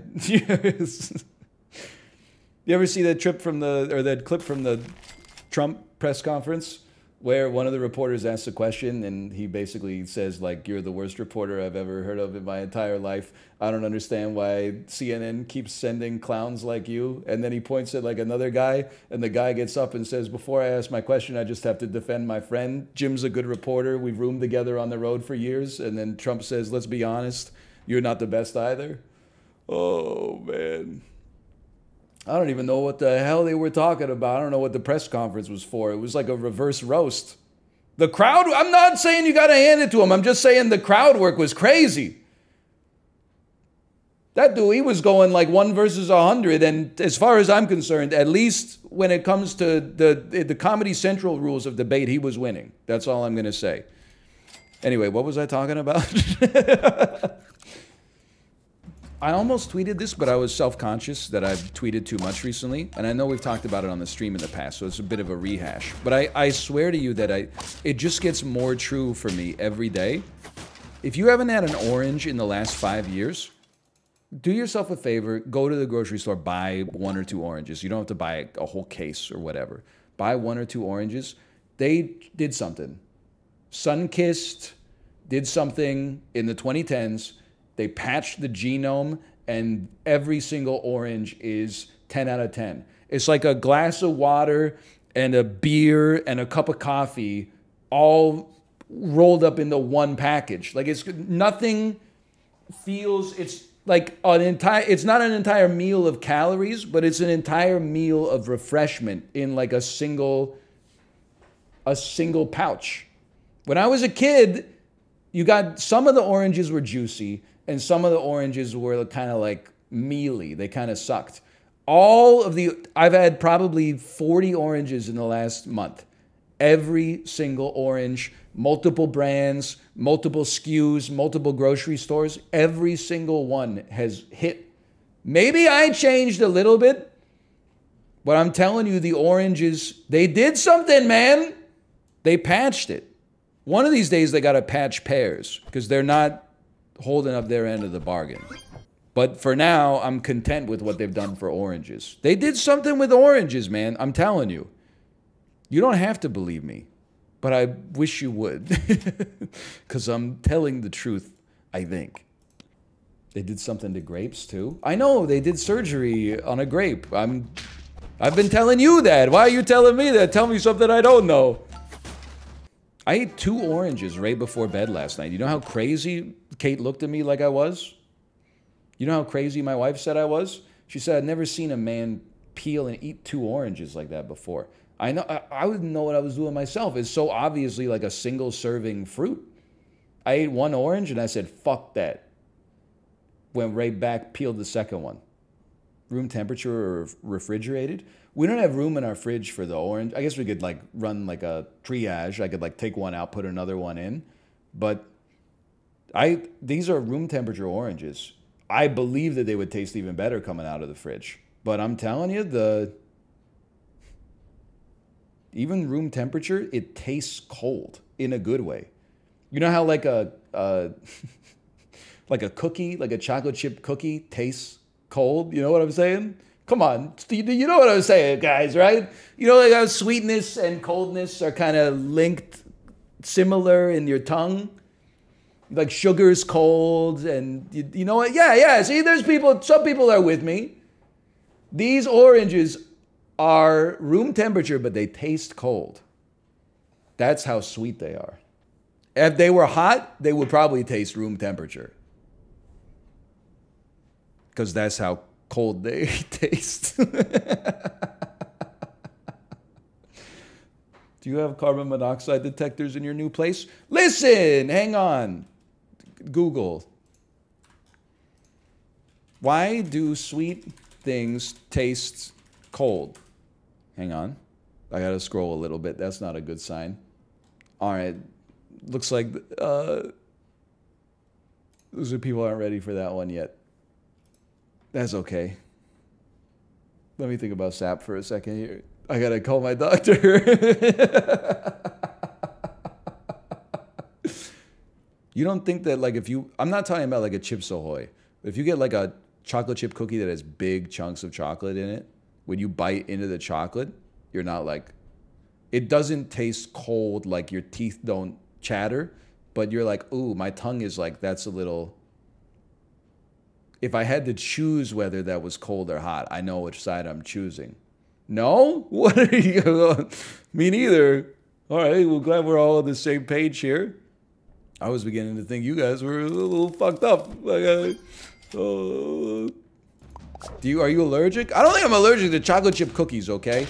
I'm definitely allergic to blue cheese, aka mold, because I remember I used to talk about how sometimes after dinner I would get like the cheese plate for dessert, and it would always have like a blue cheese. Like every time I ate it, it made me feel like I had a bit of a fever.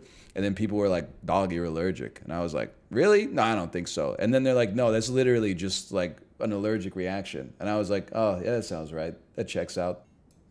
Also, like, I don't know. I just want some doctors to take responsibility for once, okay? Anytime I go see a doctor that I'm like it's not my doctor, you know? Like, for example, say I've been having diarrhea for 2 weeks straight or something like that, and then doctors are like, fine, come on in.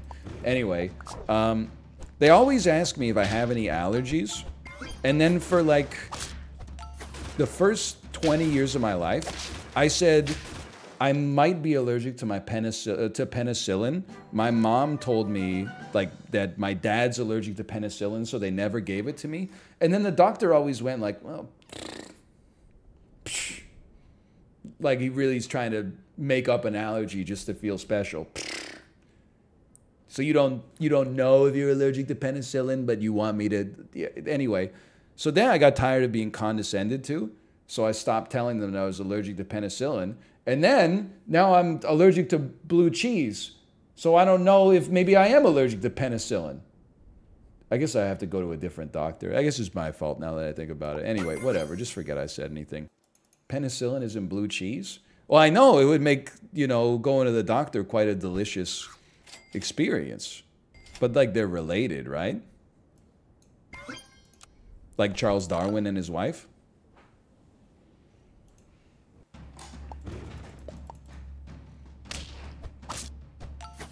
What? I got -2s for that. Oh, we're giving -2s to facts that make us uncomfortable now?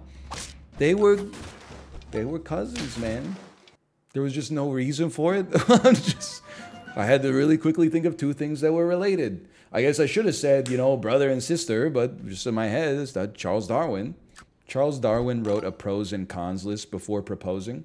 Is that real, or is that just the funniest slander of all time? Because it really is hilarious. It's kind of crazy that, like, he's dead so he can't defend himself, right? Dude's out there in the spirit realm going like, it's not, I did not do that. I proposed at our Easter dinner. I did not make a pros and cons list. I do think that City Hall by Tenacious D is not that based, though. Let me just say why before you get mad at me. He says, and I quote, we'll have them tipping over shit. No problem there. We'll have them break in fucking windows of small businesses. I gotta stop you right there.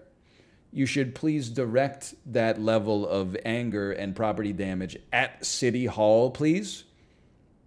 Rather than breaking the windows of small businesses that had nothing to do with the riot. Like, why don't you break the windows of City Hall? You don't need to be breaking the windows of, you know, your local Subway or something like that. Break the windows of large businesses. Exactly. Fuck small businesses? What the hell? Jeffrey B, is that you? Why did JB turn on KG when he takes over? Because KG was encroaching on his decrees. We have to take his word for it, but I don't see why you'd have any reason to lie. He says he's encroaching on my decrees. Also, the dude's kind of dumb. Like, he believed that there was a potato famine in Idaho, and then his ass actually, like, went out there. And then he said, I just got back from Idaho, dude. Plenty of potatoes. And you're going to ask, how did he get there so fast? Are you even listening to the song? Decree number 2. From now on, we'll travel through tubes. He used the tube technology. It's like they got answers for all the questions that you're asking me. Catch me going like dee-da-dee-da-dee-do-do, dee-da-dee-dee-do, dee-dee-dee-dee-dee-dee-dee-dee-dee. Yee-hoo! That's a genuine yee-hoo right there.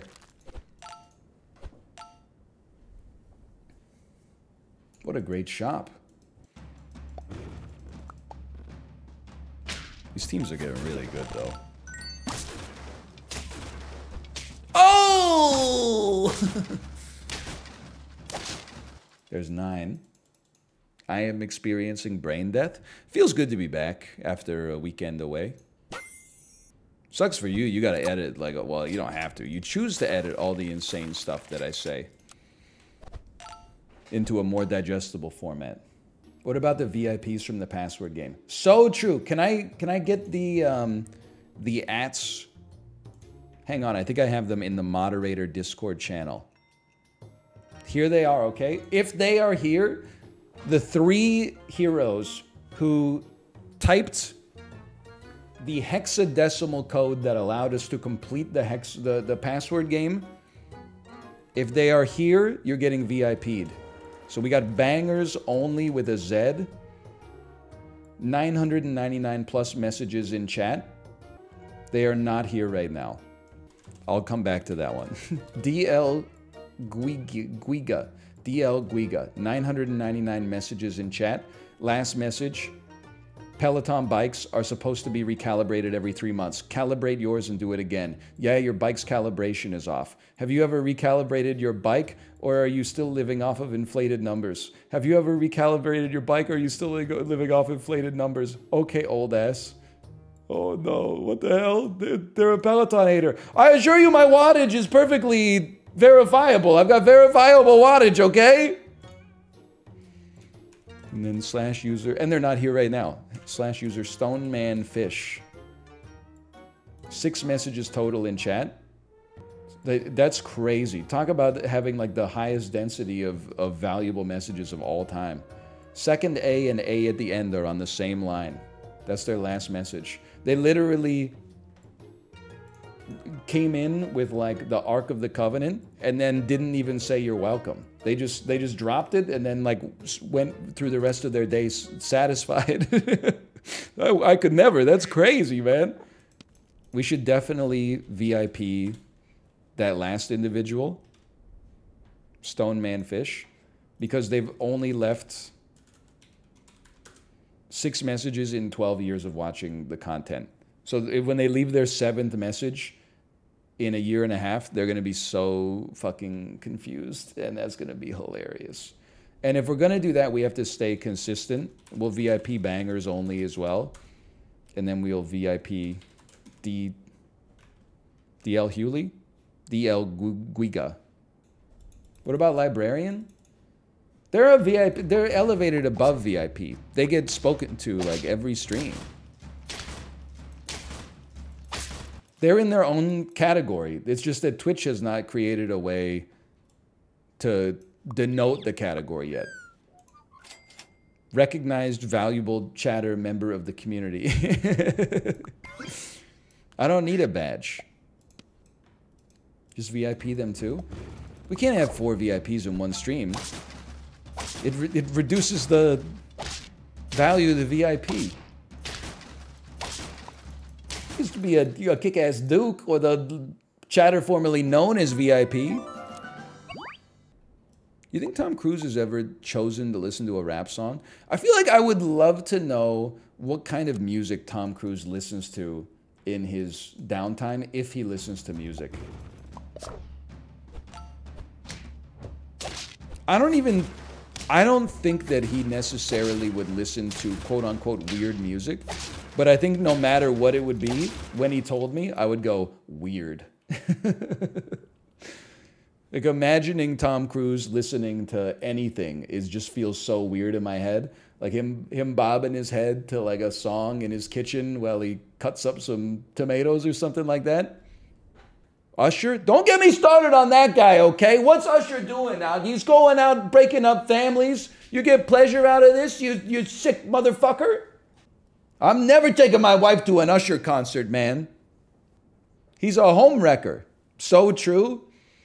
Also, for those of you who are explainers, any lore masters in the chat, Keke Palmer and her boyfriend went to an Usher concert, and then he like seduced Keke Palmer and gave her like a kiss on the neck, and she was like, I ain't mad at you. And then the boyfriend posted like, you're the mother of my child, why would you do this to me? And then now they unfollowed each other on social media, they're not together anymore. And then Usher was trying to do it to another girl who's the wife of an NBA player, but then that girl stopped it and sat in the chair of, or sat in the lap of her husband and was like, not today, Usher, not today.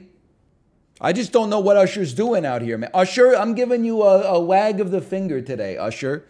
When did we get so much sex mixed in with the music here? It used to just be, I want to hold your hand, I want to hold your hand, I want to hold your hand. And now it's all of say, flip me over, fuck me in the butt, oh, stretch me out like a fucking balloon, blow me up like a fucking rocket in the sky. This shit makes me sick, man. Swipe your nose like a credit card. Can't even finish the damn line. Makes me want to throw up. I'm forced to listen to this stuff at the strip club all the time. I wasn't alive in like the 1950s. Were people really stripping to like She'll Be Coming Around the Mountain? Stuff like that? That's hilarious. Flipping quarters on the stage because quarters are worth like $5 in inflation adjusted. She'll be riding 6 white horses. Just a picture of my grandpa, but like de-aged like 50 years, but he still looks old, sitting in the strip club. She'll be coming around the mountain when she comes. Oh, fuck yeah. Yeah, she will. Flick, it's a Nichols landing on the stage. Fucking, yep. She's just taken off her hat and one of her sandals. Oh, man. But what did they play at the strip club in the 1950s, man? What do they play at strip clubs today? I've never been. Well, the 2 times I went, in like 2007 and 2009, they played exclusively classic rock ballads from the 1970s and 80s. But this was also in Ontario, Canada, so like, I don't know. Can you speak to the ass inflation? I can't speak to anything. I mean, this bit, you know as well as anybody else, librarian. I've spoken about the few times that I went to a strip club in my life. On stream, I've spoken about it many times, and I think that the strip club is fucking weird, and I don't get it. And both times when I was in, I was highly uncomfortable. Not because, well, I mean, the dynamic is weird because the women are like interested in you and you're like, I'm literally like 19 years old and wearing like a threadless t-shirt. No, if that was shoes that my mom bought for me, like, no, you're not. But I'm smart enough to at least know that. The other weird thing was like all the guys there, like I almost want to say, and you can copium me for this, but there's some truth to it. It's like I was there like a half, ironically is probably not the right word, but I wasn't there for like gratification. I was there because I was like, it was my friend's birthday and people were like, let's take him to the strip club. And I was like, I guess, I was there as like Louis Theroux, right? It was just an unusual experience. I was on my dark tourism bend. Anyway, but then like 95% of the men who were in the strip club were like, yeah, this rules. And I was like, you are stupid. Or maybe I'm stupid, I don't know, but I don't get it. I'll go with like get a boner with 8 of my friends. And we can't even suck each other off or they kick us out? Whatever happened to freedom? I don't know, it's just weird is all I'm trying to say. So I can't speak, what I'm assuming what the question is have strippers' asses inflated? And the honest answer is I have no idea. I even really look at their asses when we were there, because I was mostly just like trying not to, you know, get scammed. Because I remember like when it was my friend's birthday, one of the dancers came over and was like, "It's your birthday, you have to do a shot." And he was like, "Okay." You know, he's turning 20 or 21. And then the stripper like went away for like a minute, and then she came back with a tray of like 8 tequila shots, and then she fucking did 4 of them right there. And then like my friend had 1 and he passed 3 around. It was like she upsold him like crazy. She had the foot in the door technique. She's probably the owner now. But he wasn't a pervert either. To be honest with you, I don't even think he wanted to be there. And that's maybe the most fucked up part, is his own birthday. It's like it was his birthday, and the other people were like, "You should go to the strip club." And I think he was like, "I don't really want to." And then they were like, "We're going." Careful, Chip, it's a weird stream today. It's not a weird stream at all. I'm always breaking taboos. I'm always saying swear words.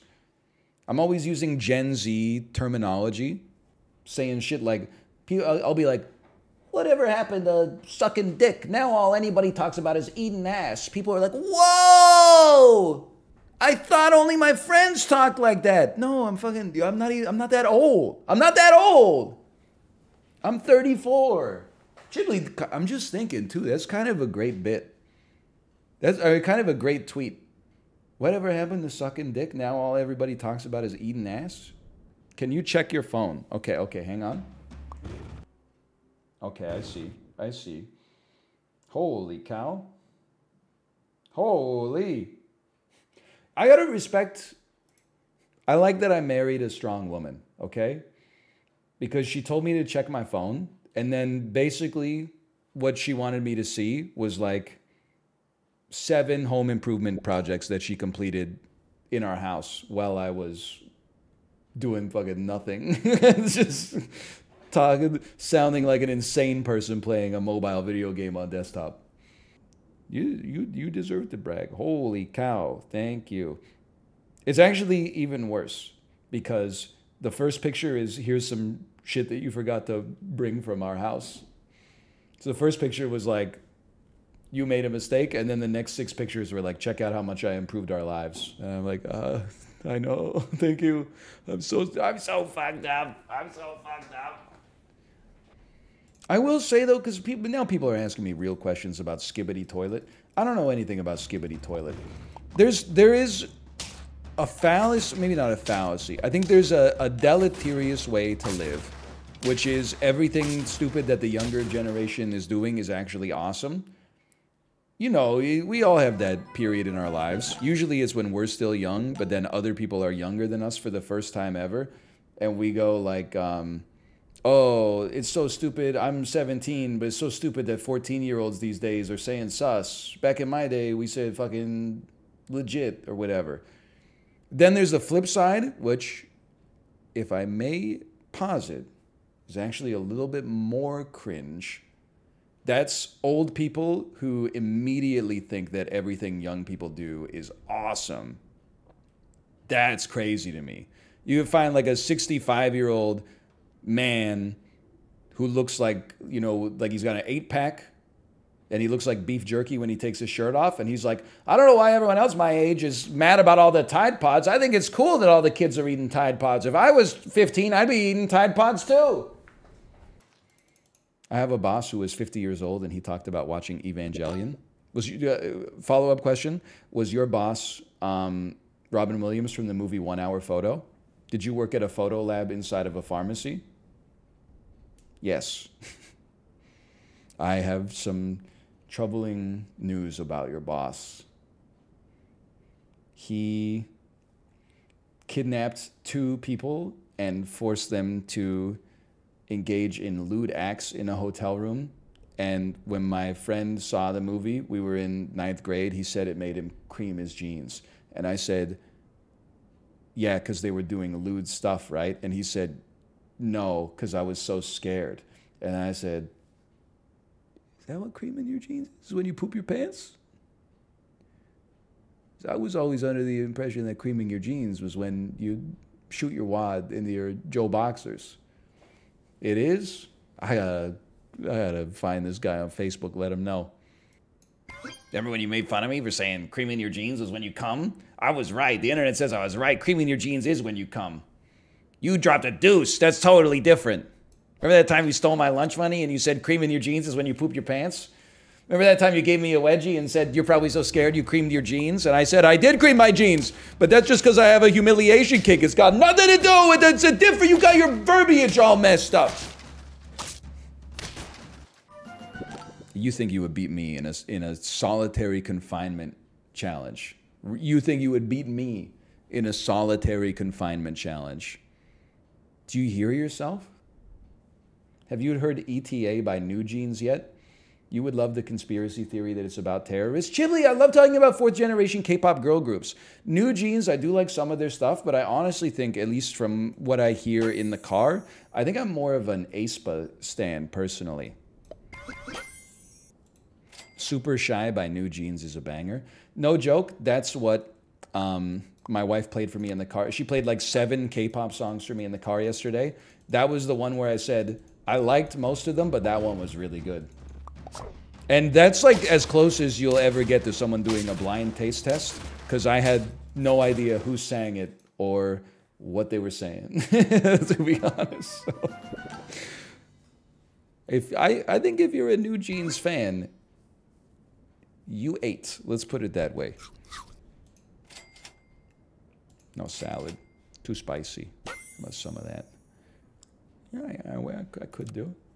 It was the weekly K-pop lesson for my husband. Kate, some of these people out here, they don't know that 50/50's been canceled for trying to take all the attribution away from their producer. So I had to let them know. You know, I gave them a little bit of a, let's just call it a history lesson. 50/50 super canceled. Cupid is so dumb. More like you guys in the band are so dumb for making a decision like that that led to you experiencing negative media attention in the public eye. No! I thought we were going, man. What the hell's going on? He's talking about K-pop. He's talking about give it a wedgie, 1 hour photo, New Jeans. Hey, you didn't hear earlier we were talking about Baz Luhrmann's 1996 classic Romeo plus Juliet. What time is it? It's 2 p.m. We gotta lose ASAP, man, because I gotta disassemble my whole office. I gotta eat some lunch, disassemble my whole office, and then do it fast enough to pick up my daughter from daycare. Dude really just looked at a clock on the wall. Chibli, you're not beating the old allegations, okay? Yeah, I've got a clock on my wall. I was born in 1988, all right? There's nothing I can do about that. I've already reconciled with my age. Your ass has to deal with it the same way everybody else had to deal with it. Don't change the subject. Do we do Jonah Hill discourse? No, I don't care. Like, at all. Like, in the slightest. The closest we got to discourse is I said, I know Greta Gerwig's ass is so happy she didn't cast Jonah Hill as Ken. I think I said, holy. You cared about the Kiki drama? Kiki can do whatever she wants, okay? I'm just saying, I'm just stunned that, like, Usher is just breaking up, like, American families. Like, does he have a residency in Las Vegas? He's breaking up, like, 2 American families a night? Like, the man is single-handedly dismantling the nuclear family. What are you talking about? I'm talking about how Britney Spears tried to tap Victor Wembanyama on the back in Las Vegas when she saw him, but then Victor Wembanyama's security freaking turned around and, I mean, I don't want to say it was a backhand, but he definitely struck her. He struck her, and then she was shocked. I think emotions ran high, and like on it, it's a messed up situation, man. I don't even really want to get into it. It's a pretty sensitive issue. Because I'm part of the Victor... I don't know where I'm going with this. Hey, I don't know. We can get out of this. We can get out of this one. I used to have a Victor Wembanyama themed novelty Twitter account. It was called Victor Baba Yaga, and I would post like clips. I would basically insinuated there was like basically a false feud between him and Brandon Russell, who ended up going second. Brandon Russell stands could never, and then it would be like a picture of Victor Wembanyama's stat line from like a game where he did really well.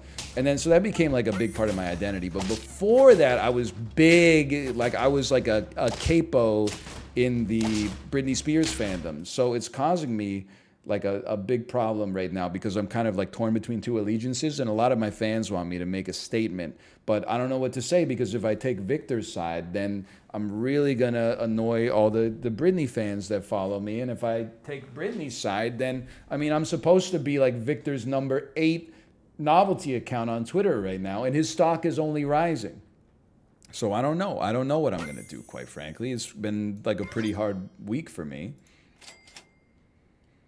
POV day 8 in solitary confinement.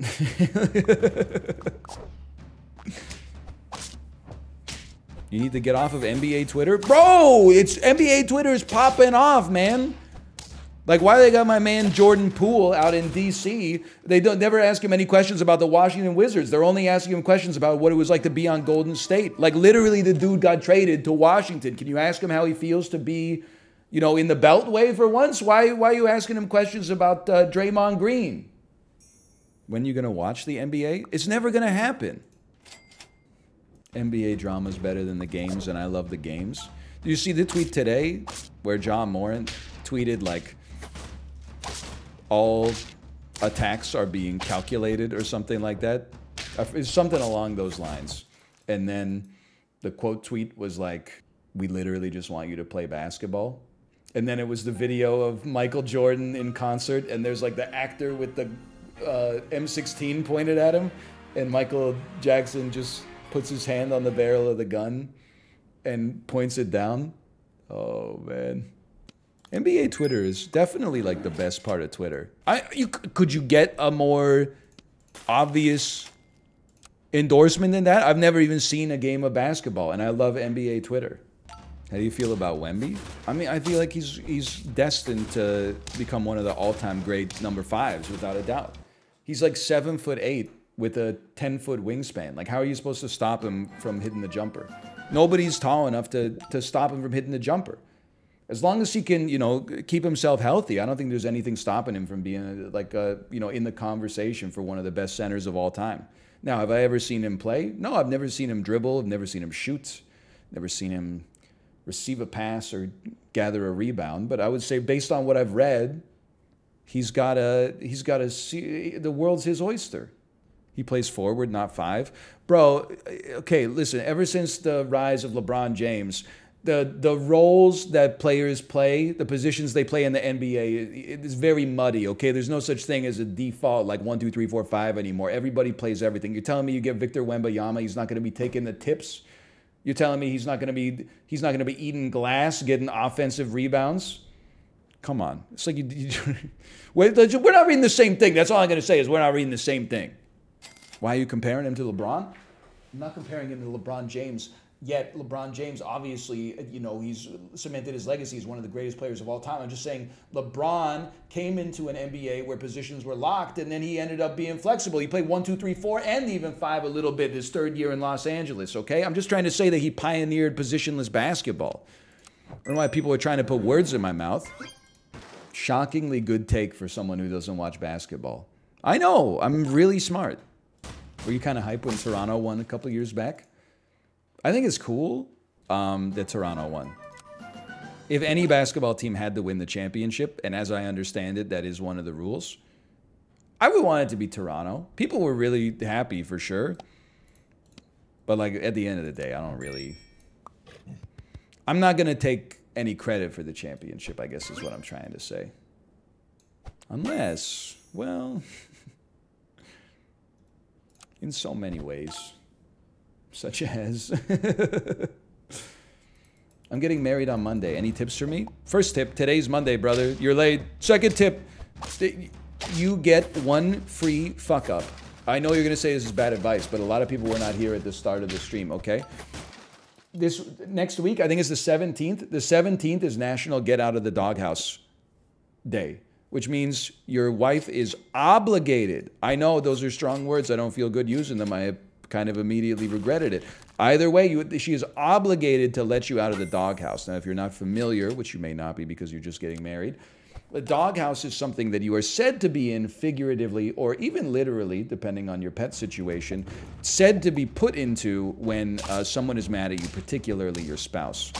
So, if you find yourself in the doghouse, maybe you didn't do the dishes, maybe you forgot to take out the trash, it can only last until the 17th. And on the 17th, she is contractually obligated by the rules of the United States of America to let you out of the doghouse. But after that, you gotta straighten up and fly right, brother, because the next National Get Out of the Doghouse Day is not until July 2024. So you're lucky. Your timing honestly could not be better. However, be careful after that. That's all I'm saying. I'm okay. I'm okay. You have me thinking I wasn't okay. I'm okay. Okay, slash marker, sap.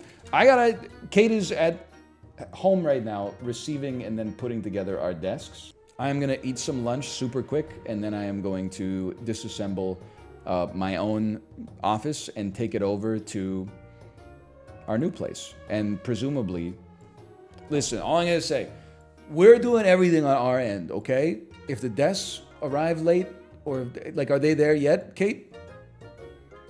If they fuck up the delivery of the desks, I'll keep you posted. But assuming that people did what they said they were going to do, which was their jobs, then everything should be great. We should be live in the new place tomorrow. But I don't know. Apparently, that's not how society works anymore. People are like, we're great at moving pianos, and then they like fucking break the piano when they move it and break your walls and your floors on the way out too. They said it will be here sometime between 2 and 5. I bet I can imagine how you felt seeing that it would be here sometime between 2 and 5 as somebody who streams from 2 to 5. I can imagine myself in your shoes there, rolling my eyes. That is non-fortuitous timing. Anyway, I gotta get out of here. See you tomorrow. Goodbye. Goodbye. Encounter my ice block? Somebody's tag has countered my ice block. Somebody's trap card has countered my ice block.